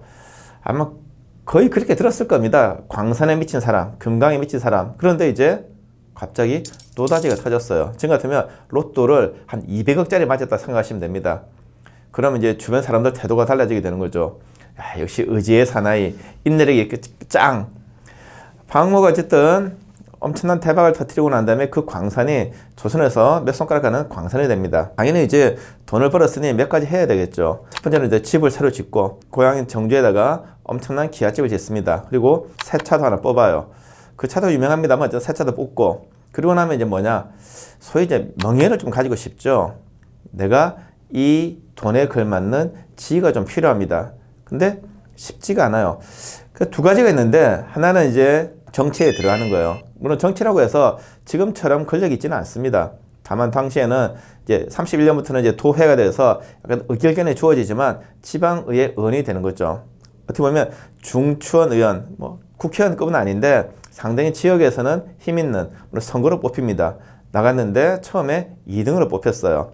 평안부터 정주에 얼마나 인물이 많은데 처음에 2등 뽑혔다. 대단한 것이죠. 다음에 한 번 더 하면 가능성이 있습니다. 뭔가 좀 유명해지고 싶은 욕망이 있었어요. 또 하나는 서울로 진출하고 싶어요. 근데 이 서울 사람들이 지역 사람들을 다 촌놈으로 무시하지 않아줍니다. 근데 어쨌든 보면 처음에 서울에서 일을 하나 맡았습니다. 당시 조선진강이라는 20년대 가장 대표적인 잡지가 하나 있었습니다. 처음에 사회주의 잡지였는데 공산당이 다 탄압받고 난 다음에는 그냥 고조 그런 잡지가 있었는데 여기에 평안부터 정주의 인물들이 투자를 합니다. 소위 백씨 형제들인데 뭐 잘 아시는 백인제 가문이죠. 백인제, 백붕제 이런 집안인데 여기서 이제 정주의 자산가이던 방응모에게 들어오라고 이야기하죠. 그래서 이제 거기에 멤버십으로 들어가게 됩니다. 하지만 그거는 잡지일 뿐이고 아무런 영향력이 없죠. 자, 그런데 이제 정말 불감청이나 고소한 정도로 누군가 조선일보사에 들어오라고 이야기합니다. 물론 그것은 당시 동호회 그룹, 지난 시간에 얘기했던 동호회 그룹에서 어떻게 보면 물주가 하나 필요했던 것이죠. 그래서 당신이 들어와서 자본을 투자하고 일정 하나 직위 하나 줄 테니까 그걸로 대충 있어라 라는 이야기였죠. 근데 방응모는 좀 달랐습니다. 방응모는 투자를 잘했어요. 그러니까 기존의 다른 재벌들과 다르게, 광산 재벌과 다르게 돈을 잘 썼습니다. 광산을 100만 원을 주고 팔았어요. 사실 지금 비교하기도 애매합니다. 당시 총독부 경찰의 예산이 한 200만 원씩 안 될 정도였으니까 엄청난 돈인 거죠. 50만 원은 조림사업에 투자하고 50만 원은 조선일보를 주식회사로 만드는데 나갑니다. 그래서 33년 1월에 이제 주식회사 설립하는 거죠. 근데 좀 문제가 생겼습니다. 3월에 사원들이 파업을 벌였어요. 우리가 잘 알고 있는 유명한 소설가 김기진이 주동이라고 얘기합니다. 물론 김기진 뒤에는 안재홍이나 이승복이라든지 오랫동안 조선일보를 이끌었던 사람들이 있습니다. 이 사람과 실제로 발행권을 가지고 있던 임경래가 한편이 되어서 파업에 나서는 거죠. 그럼 누구를 나가라는 거냐? 동호회 그룹인데 동호회에서 이제 사장이 조만식이었고 그리고 주요안이 있었습니다. 그런데 이제 조병욱도 있었고요. 근데 매개가 있었죠. 방응모를 소개한 사람이 있습니다. 고일청이라는 사람이 있는데 이 사람이 이제 사실은 조정하고 있다. 이 고일청은 총독부가 결탁된 사람이니까 이 사람을 몰아내자라고 파업을 벌이게 되는 것들이죠. 어떻게 보면 조선일보가 주식회사 들어가는 순간 자신들이 밀려날지 모른다라는 것도 분명히 존재했습니다. 파업을 벌이게 되면서 이때 완전히 갈라지게 되는 거죠. 그러면서 이제 신문이 기존의 사장, 그러니까 조만식을 사장으로 했던 그 그룹에서 하나 나오게 되고 또 이 파업을 벌이던 사원들 쪽에서 신문이 하나 나오게 되는 겁니다. 조선일보 사사에 나오는 두 개의 조선일보가 나왔다 하는 이야기가 있는데 보통 알려진 것처럼 32년 6월이 아니라 34년 3월에 이 두 개의 신문이 나오게 됩니다. 사원들은 이 고일청을 배우로 지목합니다. 이 사람이 조선일보를 망가뜨린다 하니까 방무가 나서는 거죠. 고일청을 물러나라고 하는 이야기는 곧 나를 나가라는 이야기다. 그러면 신문사 안 할 거야. 내 돈 다 뺄래. 라고 이야기를 합니다. 매우 중요한 이 자료들이 있는데 사실 아직 판독이 어려워서 다 보지는 못했습니다. 다만 이런 일이 오가고 있죠. 그 와중에 방무가 중요한 행위를 하나 합니다. 방무와 고일청이 조선군 사령부에다가 고사기관 총 한 대씩 헌납합니다. 1,000원에 해당하는 돈이죠. 이걸 가지고 뭐 기존에 여러 사람들이 이야기합니다. 원래 방무가 친일파였다 이런 이야기 하는데 맥락이 있습니다. 어떤 맥락이냐? 왜 방무가 고사기관 총 한 대를 조선군에 헌납하는가? 생각해보면 총독부로 봤을 때 방무는 잘 모르는 사람입니다. 유명한 돈이 좀 많은 사람이지 이 사람의 성향이 무엇인지 전혀 알지 못한다는 것이죠.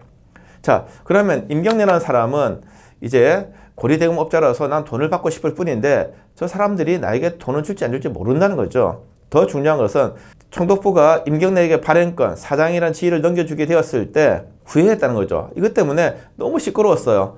뭐 언론에 대해서 전혀 뭐 총독부가 컨트롤 하려 한다 말이 많았기 때문에 가능하면 새로운 이제 발행권을 넘겨줄 때 그 사람이 누군가를 검증을 하고 싶은 거죠. 근데 방무는 부자이긴 한데 몰라요. 이 사람은 보통 당시의 신무사 사장은 명망가였습니다. 당시 조선에는 대학이 없어요. 있어봐야 경성제국당인데 총장이야 모든 교수는 일본인입니다. 그 다음에 전문학교가 있죠. 그래서 전문대학급입니다. 근데 20년대에서 30대 초반까지는 모든 교장이 선교사예요. 보성전문학교 있었죠. 지금은 고려대학교 전신인데 20년대는 별 볼일 없는 학교였어요. 김성수가 34년에 인수하기 전까지는 그냥 매달 경영난에다가 뭐 학생도 잘 모집 안 되는 것이었습니다. 거기만 이제 한국인들이 교장이었죠. 좀 이렇게 유명하거나 뭐 좀 한 사람들이 어디 명망 있는 곳에 갈 수가 없었습니다. 그 유일한 곳이 신무사 사장이었어요. 학력도 좀 있어야 되고 그리고 사회적 명망 그리고 적절하게 민족의 지도자 같은 그런 뉘앙스도 있어야만 되는 것이 신무사의 사장이었습니다. 그런데 방무 잘 모르는데 야, 저 사람도 혹시 나중에 그래야 되는 걸까? 방무 뒤에 누가 배후 조정하고 있지? 현재 사장은 조만식인데 저 사람은 밀립대학 운동부에서 뭐 물산정도 했던 사람인데 괜찮을까? 이게 어떻게 보면 총독부로서는 되게 애매한 거죠. 방무로서도 자기는 사실 총독부에 접할 아무런 끈이 없어요. 다른 신무사 사장은 일본에서 대학을 나와서 총독부 관료들, 이렇게 어떻게 보면 장관급들하고 만납니다.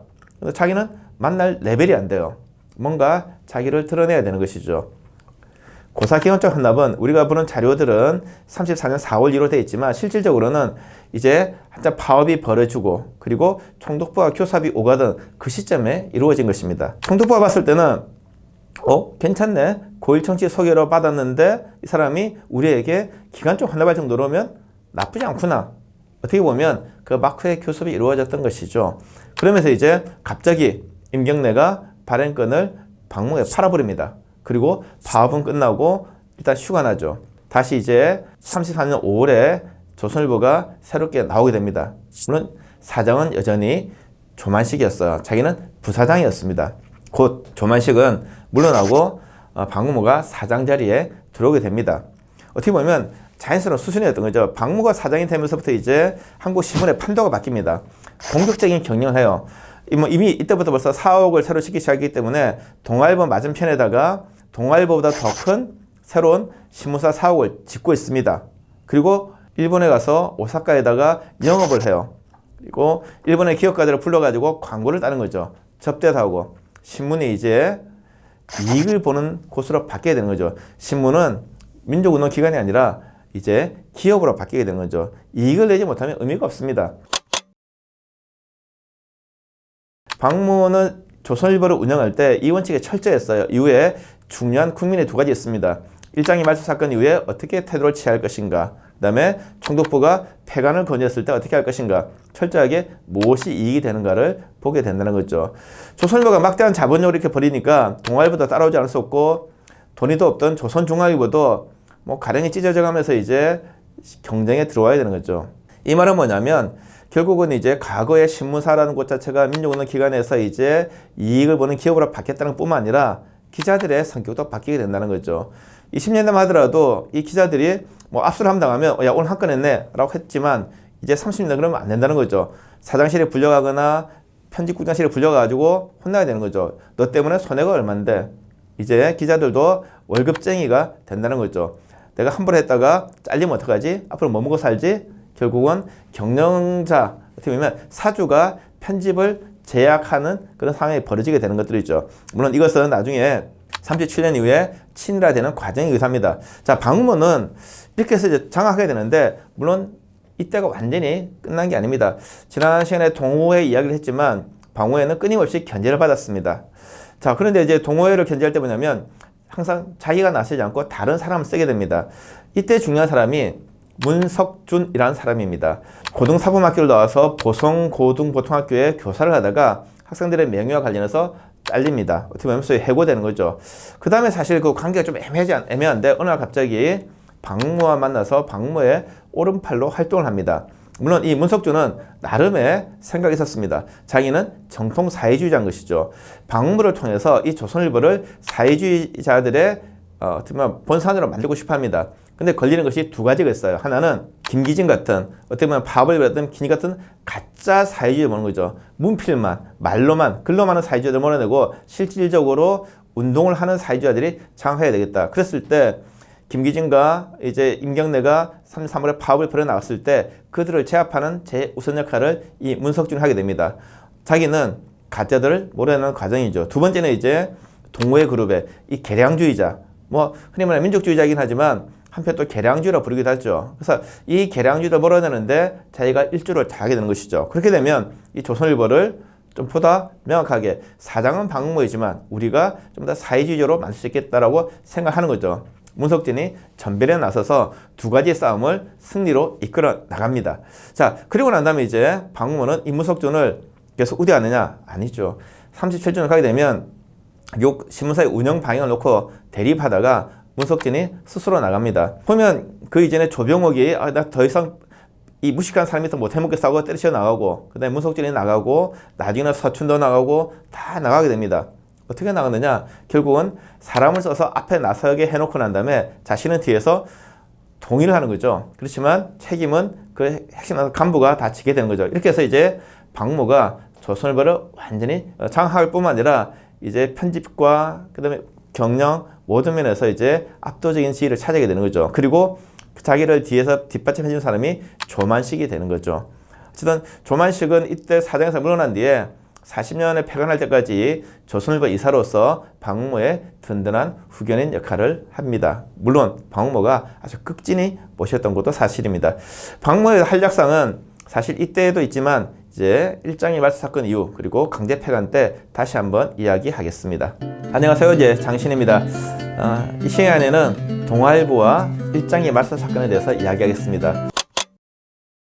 사실 뭐 동아일보 되게 영광스러운 일이긴 한데 동아일보가 친일로 나아가게 되는 중요한 계기이기도 합니다. 물론 이제 동아일보뿐만 아니라 조선일보도 마찬가지죠. 그렇지만 이제 이 일장의 말소 사건에 가져왔던 파장들을 중심으로 해서 좀 설명해 보겠습니다. 과거에는 이게 뭐 어떤 일이 벌어졌는가만 따졌는데 뭐 우리는 이거 앞에 어떤 일이 있었는가, 그리고 이후에 동아일보는 어떤 태도를 취했는가, 그리고 총독부의 압박은 어느 정도였는가, 이런 부분들을 좀 이야기하겠습니다. 잘 아시다시피 1936년 8월 25일 날 동아일보가 신문을 내는데 송기정 선수의 가슴에 일장기가 사라졌습니다. 난리가 났던 거죠. 검열이 있을 때입니다. 근데 이날이 어떤 날이었느냐? 새롭게 지난번에 했던 우각기 총독이 이제 물러나고 미나미치로라는 총독이 부임하는 날이었습니다. 임명장을 받아가지고 부산에 도착하는 날이었죠. 총독부의 고위 관료들이 새로운 총독을 마중하기 위해서 다 부산 내려갔을 때입니다. 근데 일장기를 지우네? 천하의 불경스러운 일이죠. 뭐 아시겠지만 1919년에 새로운 총독으로 사이토가 들어올 때 강우규 의사가 폭탄을 던졌죠. 환영 행사가 대폭격지근했습니다. 더 심해진 거죠. 자, 보는 순간 동아일보의 경정진도 경악을 금치 못했고 이거는 그냥 쉽게 끝날 사건이 아니라는 거죠. 경무국도 경악을 금치 못했습니다. 당장 그날로 바로 정관, 신문이 이제 언제 발행될지 모르는 사태로 벌어지는 것이죠. 그리고 당사자들, 뭐 이상범이라든지 이길용 같은 사람들은 바로 구속되었습니다. 그리고 신문사의 주요한 간부들이 다 사표를 냈죠. 엄청난 사건이었습니다. 총독부로서도 이걸 감히 두고 볼 수가 없는 거죠. 어떻게 보면 근데 두고 볼 수가 없는데 총독부로서는 너무나 좋은 기회였습니다. 야, 내가 한번 손보고 싶었는데 정말 알아서 기회를 만들어주네? 자, 이런 상황이 벌어진 거죠. 자, 아시다시피 송기정 선수가 1936년에 베를린 올림픽에서 마라톤 우승을 했습니다. 난리가 났어요. 어떤 정도냐? 좀 나이가 지긋하신 분은 2002년 월드컵 4강을 생각하시면 되고 그 좀 지나서 보게 되면 이제 김연아 선수의 올림픽 우승 이 정도 보시면 됩니다. 더 많으신 분들은 뭐 김순영 선수의 이제 뭐 양궁 올림픽 이런 거 하시면 되는데 자, 그런 일이 벌어졌을 때 사건이 났을 때 한국 사회가 어떻게 반응했는 걸 보시면 될 것 같습니다.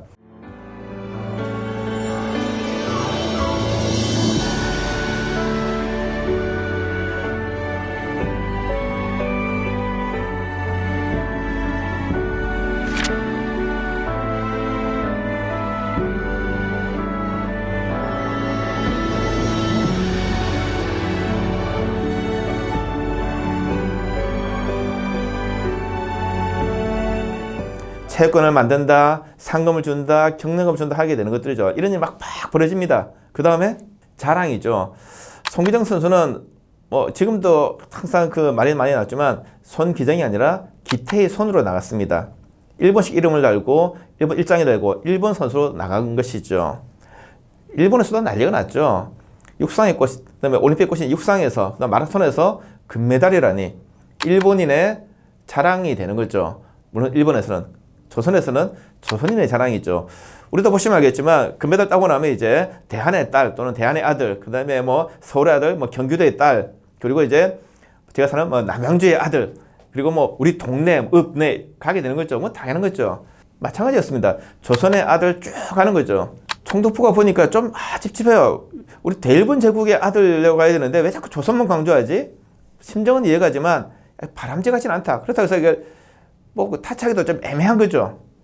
자꾸 민족의식이 조금 자극되는 거죠. 어떻게 보면 당대 조선인들을 봤을 때는 열등감을 해소하는 계기가 된 거죠. 우리가 김연아 선수가 피겨에서 우승했을 때 우리는 절대 못할 줄 알았잖아요. 그죠? 저건 뭐냐면 백인들만 가능한 건데 동양인도 가능하네? 마찬가지로 조선은 오랫동안 이제 문을 숭상했기 때문에 우리가 체육 약하다 생각했습니다. 우리는 체질적으로 안 돼. 그래서 우리가 식민지 되어버렸어.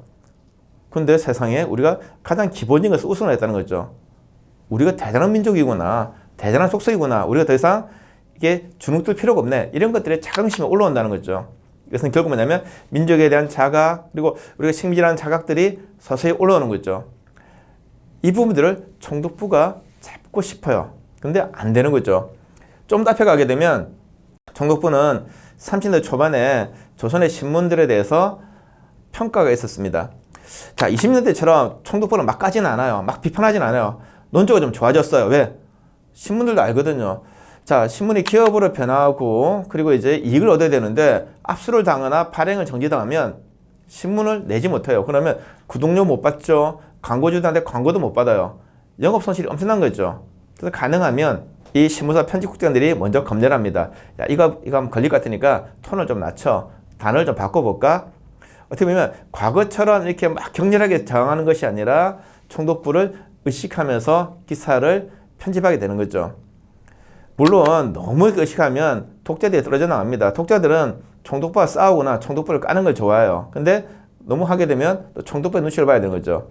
그게 이제 30대 초반의 상황입니다. 총독부는 상당히 좋아졌네. 20대 비하면. 그래도 좀 아쉬워. 어떻게 하면 더 개입할 수 있을까? 더 바꿀 수 있을까? 근데 막 개입하면 뭐 언론 탄압이네 뭐 막 나온다는 거죠. 그 시점에 이게 터진 겁니다. 정말 울고 싶은데 뺨 때려주는 기억이었죠. 바로 이제 구속하고 발행 정지시키고 탄압 들어갑니다.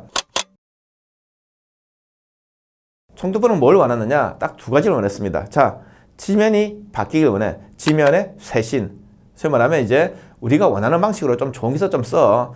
찬양피하 기사 좀 많이 넣고, 총독부 기사 좀 좋게 좀 넣고, 그리고 제국에 좀 협조해.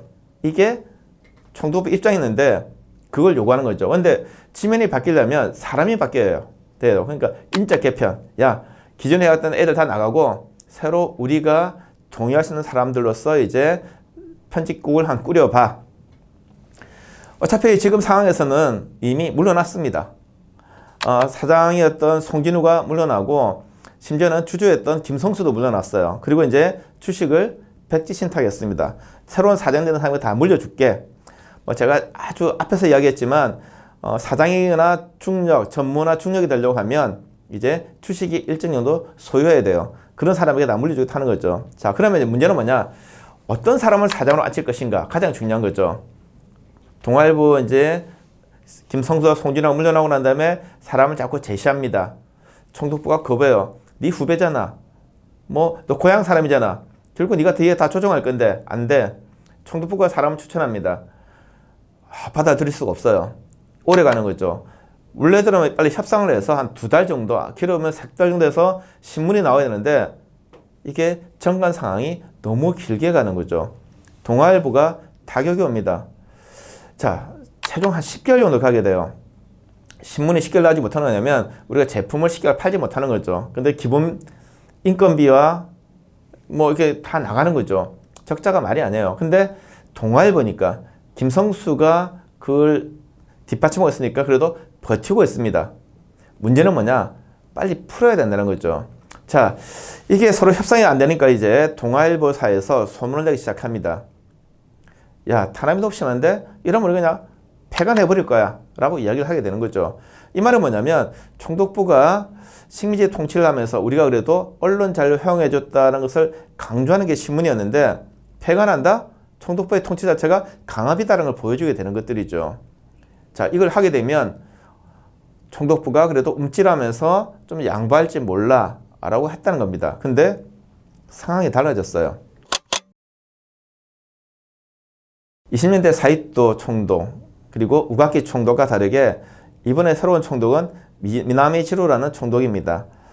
대충 사진만 봐도 이 사람 되게 독하게 생겼구나 라고 보면 알겠지만 이 사람이 소위 말하면 민족 말살 정책을 시행했던 사람입니다. 조선과 일본을 학교를 통합시켜버리고 조선어를 선택감으로 돌려버리고 창시를 강요했던 바로 그 총독인 것이죠. 만만치 않은 총독입니다. 자, 그러니 당연히 그 밑에 같이 데리고 왔던 경찰청장, 경국장도 똑같이 하는 거죠. 예전 같으면 그러지 마 했을 건데 그래? 그럼 폐간해버려. 더 세게 오는 거죠. 이제 선택은 동아일보 해야 되는 상황이 된 거죠. 우리는 폐간을 할 것인가? 그렇지 않으면 총독부와 타협을 해서 우리가 유지할 것인가? 고민이 되는 시점인 거죠. 자, 이 부분이 사실 엄청나게 힘든 겁니다.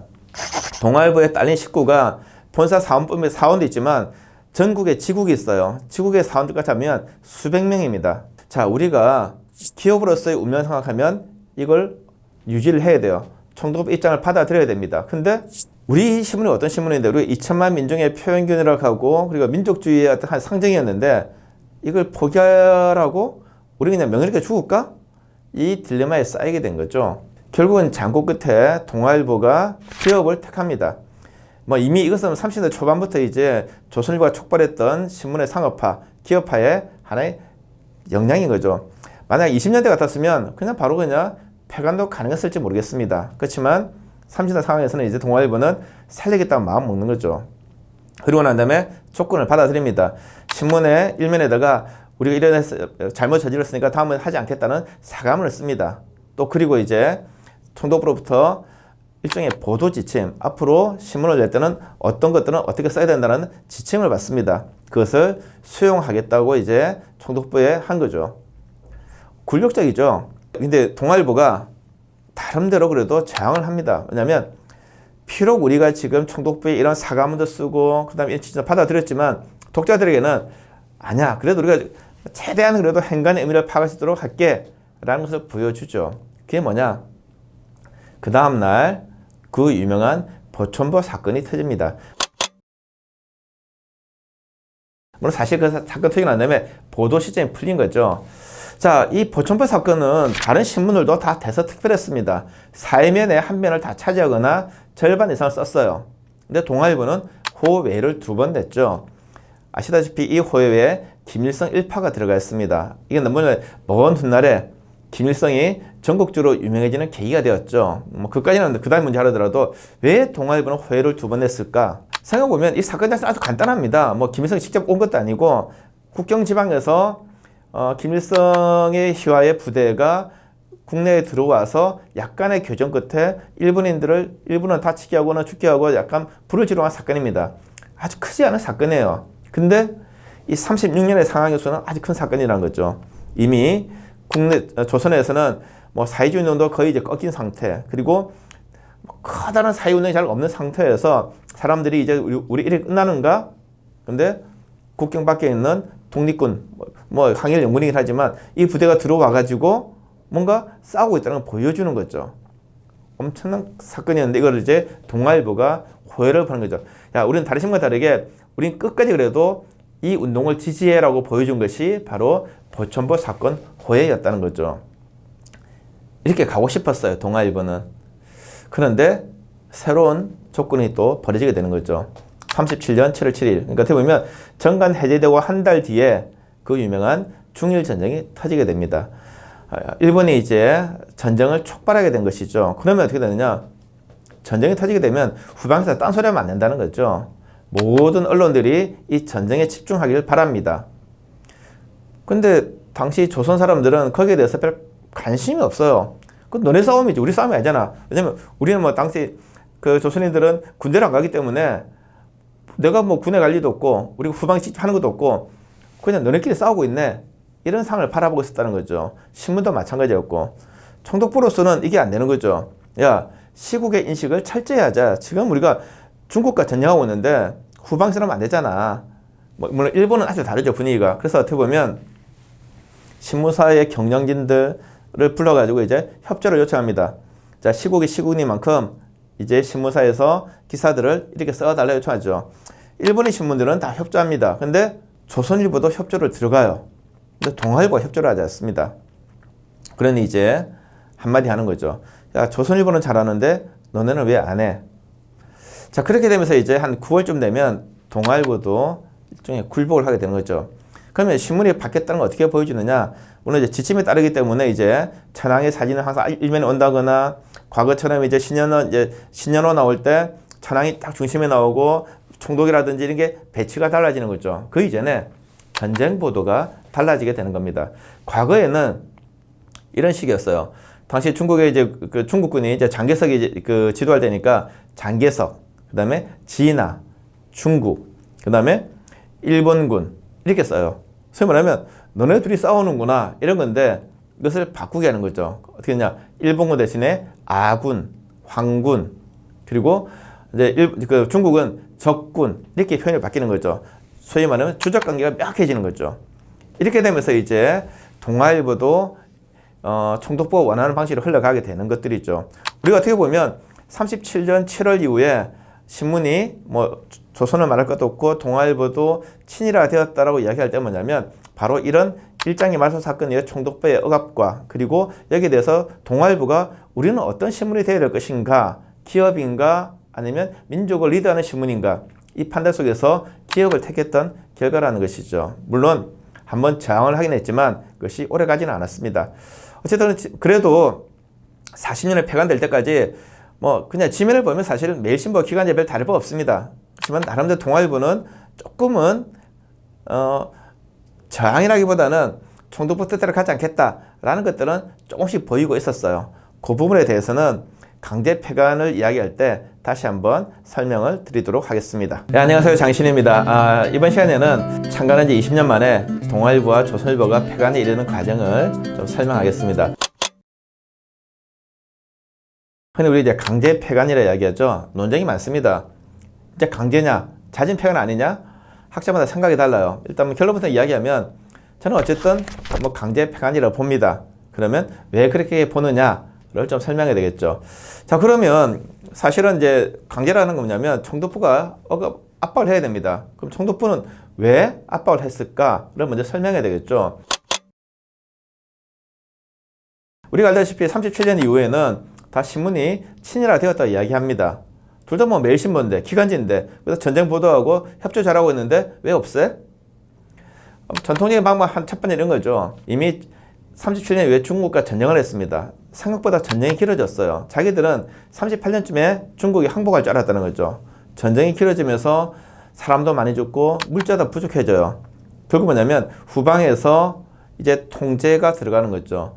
종이도 통제가 들어갈 수밖에 없습니다. 신문 용지가 너무 많이 나가요. 일본에서 먼저 모든 신문사들을 통폐합해버립니다. 그리고 이제 조선에서도 이게 필요하게 되는 거죠. 조선 총독부도 계획을 세웁니다. 신문 용지를 이제 전략해야 되는 거죠. 일본의 신문들은 어렵지 않아요. 한 도에 하나만 남겨두면 됩니다. 근데 이 한글 신문은 좀 애매한 거죠. 내용적으로 문제가 없지만 얘들을 탄압하게 되었을 때, 탄압이란 정말 애매하지만 통제해서 신문을 하나로 만들었을 때 이 조선인들이 어떻게 반발할 것인가 대한 고민이 많다는 거죠. 그러면 이미 벌써 내용적으로 문제가 없는데 왜 없을까? 일말의 불안이 있는 거죠. 저 신문들은 과거에 민족의 이익을 대변했던 신문이었다. 물론 이 평가도 동의하지 않는 분이 이렇게 하겠지만 분명히 역할들이 있었던 것이죠. 결국에 무슨 말이냐? 조선일보나 동아일보는 조선인들 마음속에 뭔가 하나의 상징으로 남아있다는 거죠. 우리를 대변하는 신문, 우리를 대표하는 신문. 어떻게 할 수 있느냐? 이 신문이 폐간되었을 때 많은 지식인들, 문화인들이 여기에 대해서 분노하고 그리고 슬퍼했어요. 일례로 윤동주도 되게 흥분했었죠. 그 사례들은 굳이 조선동아가 자신을 옹호하는 글을 쓴다고 해서 중요한 게 아니라 실제로 이 조선동아가 있는 마지막 자존심, 보루, 한글 여기에 대한 기본 기대가 있었습니다. 그것이 없어질 때를 대비하는 것이죠. 어떻게 보면 총독부는 사람들의 그런 기대를 없애버리는 것들, 이 전쟁이 더 장기화되고 후방을 안정화시키기 위해서는 그런 기대조차도 없어져야 되겠다고 생각을 했다는 것이죠. 그래서 계획을 여러 번 세웠습니다. 어떤 방안이 가장 좋을 것인가. 현재 3개 정도의 계획안이 남아있는데 마지막 안을 보게 되면 고심한 흔적이 너무 많습니다. 자, 어떤 거 하는 게 가장 좋을까? 최종적으로는 조선일보와 동아일보를 매수해서 합병시키고 새로운 신문을 만드는 것이었습니다. 그 뭐냐면 시사나 정치를 논하는 게 아니라 특수신문, 산업신문 이런 걸 만든다는 것이죠. 그러니까 어떨 때는 매일신문 합병되어 있었지만 그건 없어지고 새로운 신문을 만드는 것이었어. 그렇다면 이 두 신문 사이에는 보상금을 줘야 되는 거죠. 조선일보가 아마 그때 가치가 좀 더 높았던 것 같습니다. 소위 말하면 이제 공장과 윤정기 그리고 이제 사원들에 대한 위로금들을 모두 다 포함한 것이죠. 아마 조선일보는 80만 원 정도, 동아일보는 한 60만 원 정도를 책정했던 것 같습니다. 어떻게 보면 일장이 발사 사건 이후에 그전에는 동아일보가 더 부수가 많았지만 10개월의 정관 이후에 조선일보가 부수로는 동아일보를 앞서기 시작했던 것이죠. 그런 것도 반영은 되었을 수가 있습니다. 자, 39년에 이제 총독부 경무국에서 이 안을 가지고 접촉을 시작합니다. 첫 번째가 조선일보였어요. 왜 동아일보가 아니고 조선일보였느냐? 37년 이후에 둘 다 신문이 이상하게 변했지만 조선일보가 더 협조적이었다고 본 겁니다. 동아일보가 일장이발 사건을 고민하고 있을 때, 고단을 받고 있을 때 조선일보는 역시 고민이었습니다. 자, 야, 동아일보를 압박하고 있으면 다음에 우리가 타겟될 건데 우리는 어떻게 하지? 이런 고민이 있었던 거죠. 그때 이제 조선일보의 간부들이 모여가지고 어떤 회의를 하냐면, 자, 우리도 미리 앞으로 동아일보 같은 태도로 갈 것인가 아니면 우리는 미리 탄압받기 전에 총독부에게 순응할 것인가. 결론은 이제 우리는 3.1운동 이유가 아니다. 이제는 신문이 민중을 지도할 때가 지났다. 그러니 총독부에 따라가자라고 결정이 되죠. 물론 이것을 회의를 주도한 사람은 당시 주필이었던 서춘이었습니다. 회사의 넘버 2였어요. 물론 사정은 내가 말하지 않지만 그 뜻을 존중하고 따라갔습니다. 자, 그러고 나니까 당연히 말이 많죠. 지국장과 사원들이, 기자들이 반발을 심합니다. 야, 우리가 어떤 신문인데 그렇게 총독부에게 바로 항복할 수 있느냐, 총독부 방침에 따라갈 수 있느냐, 들끓죠. 지국장들이 항의 성명하고 올라오고 사원대가 열립니다. 이 기록들이 총독부 문서에 다 고스란히 기록되어 있어요. 제목은 조선일보사의 비국민적 행위에 관한 건입니다. 이 뭐냐면요, 국민적 행위라는 건 뭐냐면 이 경영진에서 했던 그 중국들이 했던 그 결정 자체는 국민적 행위예요. 총독부 보기 아주 좋은 행위인 거죠. 그런데 여기에 반대하는 움직임들을 기록한 것이 비국민적 행위. 소위 말하면 사원회의라든지 사장을 성토한다든지 주필을 성토하는 행위들이 다 비국민적 행위인 거죠. 이 전모가 다 잘 기록되어 있는 거죠. 어쨌든 사람들이 모여가지고 이제 성토하는데 주필에도 서춘은 뒤를 돌아보는 거죠. 야, 내가 앞장섰지만 사실은 사장의 동의하에 움직인 거야. 근데 사장은 나서지 않습니다. 네가 책임지고 나가. 결국 주필의 서춘과 이제 편집국장 김형원이 책임지고 나갑니다. 그리고 이제 다시 신문은 사원들의 저항에도 불구하고 그대로 나가는 거죠. 의미가 없습니다. 방문은 이미 벌써 30년부터 신문을 기업으로 운영했지만 이때에도 이제 신문은 이익이 되는 대상으로 파악했던 것이죠. 자, 다시 39년 12월입니다. 총독부 경무국장, 지금의 경찰청장이 사장 방무를 관사로 부릅니다. 나는 이런저런 이야기하죠. 방 사장 요즘 뭐 경기가 어때요? 뭐 장사 잘 돼? 방무 이런 이야기합니다. 경기가 안 좋다 이야기하죠. 사생이 어떤 사람들이 장사 잘 돼 이야기합니까? 힘들어요. 물론 이야기가 밥 먹었으니까 길게 갔겠죠. 그렇지만 보고서는 아주 짧게 됐습니다. 이 보고서는 이 경찰청장이 정무총감, 지금의 국무총리 해당하는 그 조선의 넘버 2에게 직보하는 거예요. 사실 거짓말을 할 수가 없습니다. 정확한 보고서죠. 어쨌든 이야기입니다. 야, 그러면 신문을 그냥 폐간하는 게 어때? 우리가 비싸게 쳐줄게. 방무가 판단을 빨리 하는 거죠. 그날 바로 이야기합니다. 협조하겠다. 지금 이 상황 속에서는 우리가 지금 저항에 소용이 없구나. 총독부가 입장에 서 있구나. 그러면 협상을 통해서 더 많은 돈을 얻어내야 되겠다라고 생각하게 되는 것들이 있죠. 그리고 이제 며칠 뒤에 두 번째 만남을 가집니다. 이때 이제 총독부 경무국장과 방무가 합의를 합니다. 6가지를 합의하게 되는데 아주 재미난 조항이 있어요. 어쨌든 80만 원을 주려고 했는데 20만 원 덜 100만 원을 합의합니다. 그리고 이제 신문사는 없어지지만 당시 조광이라든지 여성이라든지 잡지하고 출판을 별도로 발행할 수 있게 해달랍니다. 그리고 사원도 유료금 따로 챙겨줘. 이렇게 이야기합니다. 다 좋아요. 다 들어줍니다. 어떻게 보면 일이 너무 잘 되고 있는 거죠.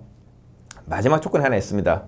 단, 동아일보와 같이 폐간을 해줘. 우리만 할 수 없어. 소위 말하면 이제 뭐 그 다음에 이야기가 나오지만 면이 안 쓴다는 거죠. 좀 이렇게 속어지만 요즘 말로 하면 쪽팔린다는 거죠. 우리 조선사회에서 우리는 욕먹을 수 없어. 어쨌든 최대한 동아일보와 같이 하겠죠. 자, 그리고 난 다음에 이제 새가 바뀌었습니다. 근데 그 사이에 좀 방무 생각이 좀 바뀌었어요. 야, 우리 4억은 못 팔겠어. 그럼 조금 이제 흔들어지는 거죠. 뭐 그렇다 하더라도 왜 조선을 인수하려고 했냐면 전체를 다 받아들여야만이 새로운 신문을 창간할 수 있는 거죠. 특수한 신문들. 근데 조선일보가 이야기합니다. 야, 그 신문 우리가 하면 안 되겠어?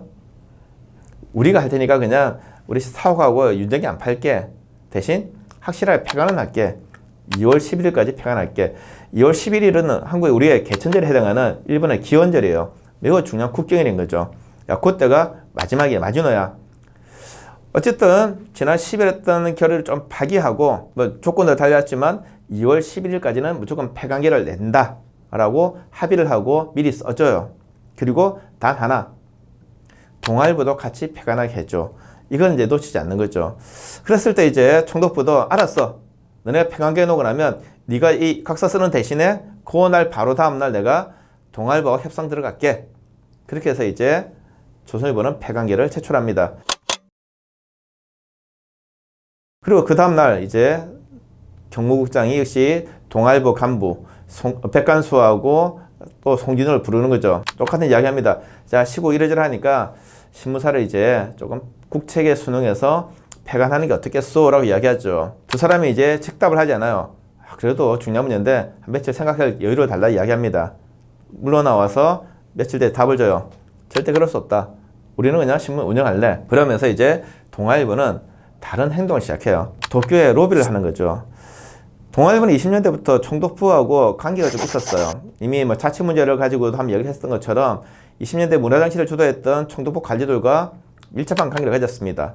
이 총독부 관료들은 이제 조선에서 이제 일본을 가고 난 다음에도 일본을 고위직으로 진출하고 그 다음에 우리의 국회에 해당하는 중요한 의원들을 하고 있었던 거죠.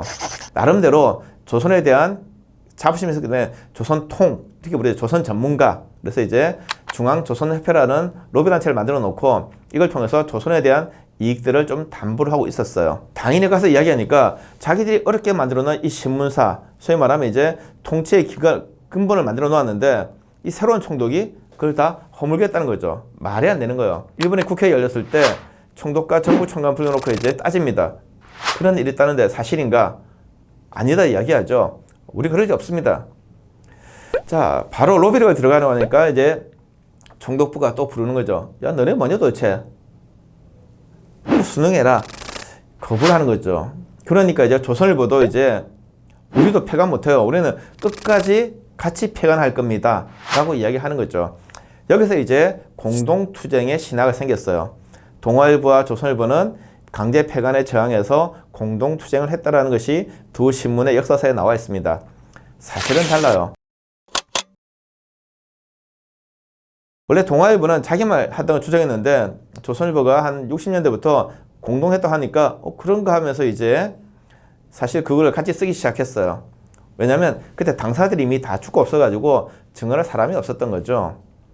어떻게 보면 총독부의 문서가 발견되지 않았으면 뭐 그렇게 갔을 겁니다. 근데 왜 조선일보를 할 수 없었느냐? 동아일보는 아까 말씀드렸다시피 20년대부터 총독부의 고관, 전직 관료들과 끈끈한 인맥이 있었습니다. 그들을 통해서 로비가 가능했고 전직 총독부 관료들도 자신들의 업적이 손상되는 걸 원하지 않았어요. 근데 조선일보는 없었죠. 사장이 방무했죠. 방무는 총독부 관료들과 인맥이 없었습니다. 어떻게 보면 자기를 참도했던 고일청도 이제 물러나고 오로지 방무 외에는 아니면 새로 들어온 간부들은 그런 게 없으니까 로비를 할 수가 없었어요. 그러면 동아일보를 지원해야 되는데 그게 안 되는 거죠. 조선일보 어떻게 했느냐? 총독부가 이야기했습니다. 야, 지금 네가 폐간하지 않고 동아일보와 같이 했다 계속 고집 피우면 우리가 처음에 합의했던 조건들을 안 지킬 수도 있어. 방 사장은 좀 손해보는 거야. 라고 이야기를 하죠. 그런데 방 사장은 이제 그래도 같이 해야 된다는 걸 뜻을 같이 하고 있는 거죠. 이게 뭐냐면 이제 강제로 폐간하게 되는 과정인 거죠. 자, 그런데 뭐 했느냐? 로비는 할 수 없죠. 아는 사람이 없으니까. 뭐 돈을 대준 것도 아니고 뭘 하느냐? 신문에 아주 재미난 일이 벌어져요. 여러분들이 가끔 보다 보면 뭐 조선일보 친일 이야기하면서 제호, 조선일보란 제후에 일장기에 올라간 그림들을 많이 보셨을 거예요. 흑백이지만 요즘 막 쓰던 그게 나오는데 그게 가끔 나옵니다. 올해 어떤 한 방송사에서 조사를 했어요. 몇 개를 실었느냐? 총 11개의 일장기를 발견했어요. 근데 우리가 볼 수 있는 것 중에서. 그러면 왜 11개지? 제가 조사를 해보니까 이것은 뭐냐면 일본의 천황이 직접 제사를 지내는 날들만 다 뽑았던 거죠. 육군 기념일, 해군 기념일 11개입니다. 근데 그건 어디서 따오느냐? 우리가 뭐 했지? 사실은 이미 매일신보가 총독부 기간이었던 매일신보가 38년부터 하던 일이었어요. 기준점은 매일신보였던 거죠. 38년부터 39년, 40년 중요한 날마다 일장기가 제후위에 올라가요. 어떤 날은 사파로, 어떤 날은 그냥 올라가는데 거기에 준해서 갔던 겁니다. 반면에 동아일보는 일장기를 올리지 않았어요. 이 말은 뭐냐면 조선일보는 공동투쟁을 한다고 이렇게 나중에 역사서에 쓰긴 했지만 실질적으로는 협조를 했던 거죠. 저항을 하지 않고 야, 우리가 지금 동아일보와 같이 폐간하다고 얘기를 하고 있지만 그래도 우리가 마음이 변하지 않았어. 보여주는 것이 1월 1일부터 3일, 5일, 2월 11일 중요한 절기마다 일장기를 제호에 올렸던 거죠. 우리는 제국의 국책에 순응한 신문이다. 또 하나 이야기하면 공동투쟁을 하게 되면 탄압을 같이 받아야 된다는 거죠. 동아일보에만 탄압이 집중되었습니다. 동아일보가 계속 저항하고 반대를 하게 되니까 총독부가 동아일보를 직접 겨냥하는 거죠. 이제 동아일보의 격리 부정 사건이라는 것을 만들어냅니다. 이 말은 뭐냐면 당시 신문 용기는 총독부가 배급을 했어요. 근데 이 배급받은 용지는 신문 용지만 써야 되는데 다른 곳에 전용했다는 거죠. 횡령, 부정 이런 걸 하는 거죠. 그러면서 이제 동아일보의 간부들을 하나씩 잡아갑니다. 나중에는 한 명밖에 남지 않아요. 이렇게 되어서는 동아일보가 운영이 안 되는 거죠. 결국 동아일보가 항복을 선언합니다. 우리 폐간에 동의하겠어. 그리고 난 다음에 8월 10일 날 조선일보와 동아일보가 같이 폐간하게 되는 거죠. 물론 사원들은 소문은 나고 있었지만 사원들은 정확한 내막을 몰랐어요. 그러면 중력들만 알고 있었던 거죠. 뭐 설마 알고 있다 하더라도 좋지 않죠. 우리 회사가 총독부의 압박에 의해서 폐간하게 되네 비장함이 나오게 되는 거죠. 여기까지 보면 상당히 이제 비장함이지만 실속이 다르죠. 동아일보는 신문사도 뺏기고 이미 그 전에 이제 일장의 말소 사건으로 잡지도 다 없어지고 신문이 없어졌습니다. 근데 조선일보는 어쨌든 총독부로부터 끝까지 버틴다고 버팀이지만 그래도 협조를 했어요. 신문은 사라졌지만 잡지와 단행본은 남았던 거죠. 조선일보는 명예도 없고 실리도 얻은 셈이었죠. 무엇보다 중요한 것은 뭐냐? 두 신문은 40년 8월에 폐간이 되었습니다. 뭐 정도의 차이는 있지만 37년 이후부터 두 신문은 어떻게 보면 제국의 국책에 순응해서 뭐 사실 흔히 말하는 친일화된 신문이었다고 해도 아무런 부정을 할 수가 없어요. 뭐 중간에 뭐 행간의 의미를 봐주세요. 우리가 나름대로 조선인들에게 뭔가 심어줬으면 하더라도 그건 의식 있는 사람들이나 볼 수 있는 것이지 대부분의 사람들이 그것을 발견할 수가 없습니다. 어쨌든 많은 실수를 저질렀고 사람들에게 슬픔을 준 신문이죠. 그런데 어쨌든 폐간이 되었어요. 그것도 내가 원하지 않아서. 이 말은 뭐냐면 만약 이 신문들이 그때 폐간되지 않았으면 어떤 일이 벌어졌을까? 우리가 매일신보를 잘 알고 있습니다. 보면 43년에 보면 수없이 많은 지식인들, 지도자들이 뭐 조선을 위해서 네 후배를 해서 전쟁에 나가 네 피를 바쳐라 이런 얘기를 많이 하게 됐죠. 동아일보와 조선일보도 똑같은 이 말을 했을 겁니다. 그러면 해방이 되었을 때 그 두 신문이 다시 복권할 수 있었을까? 못한다는 거죠. 어떻게 보면 전화일보, 세옹지마라는 거죠. 강제 폐간 당했다는 그 이름 때문에 해방 후에 우리가 다시 복권 가능하다. 그래서 그 두 신문이 2020년에 100년을 맞이하게 되는 거죠. 100주년 없을 뻔 했습니다.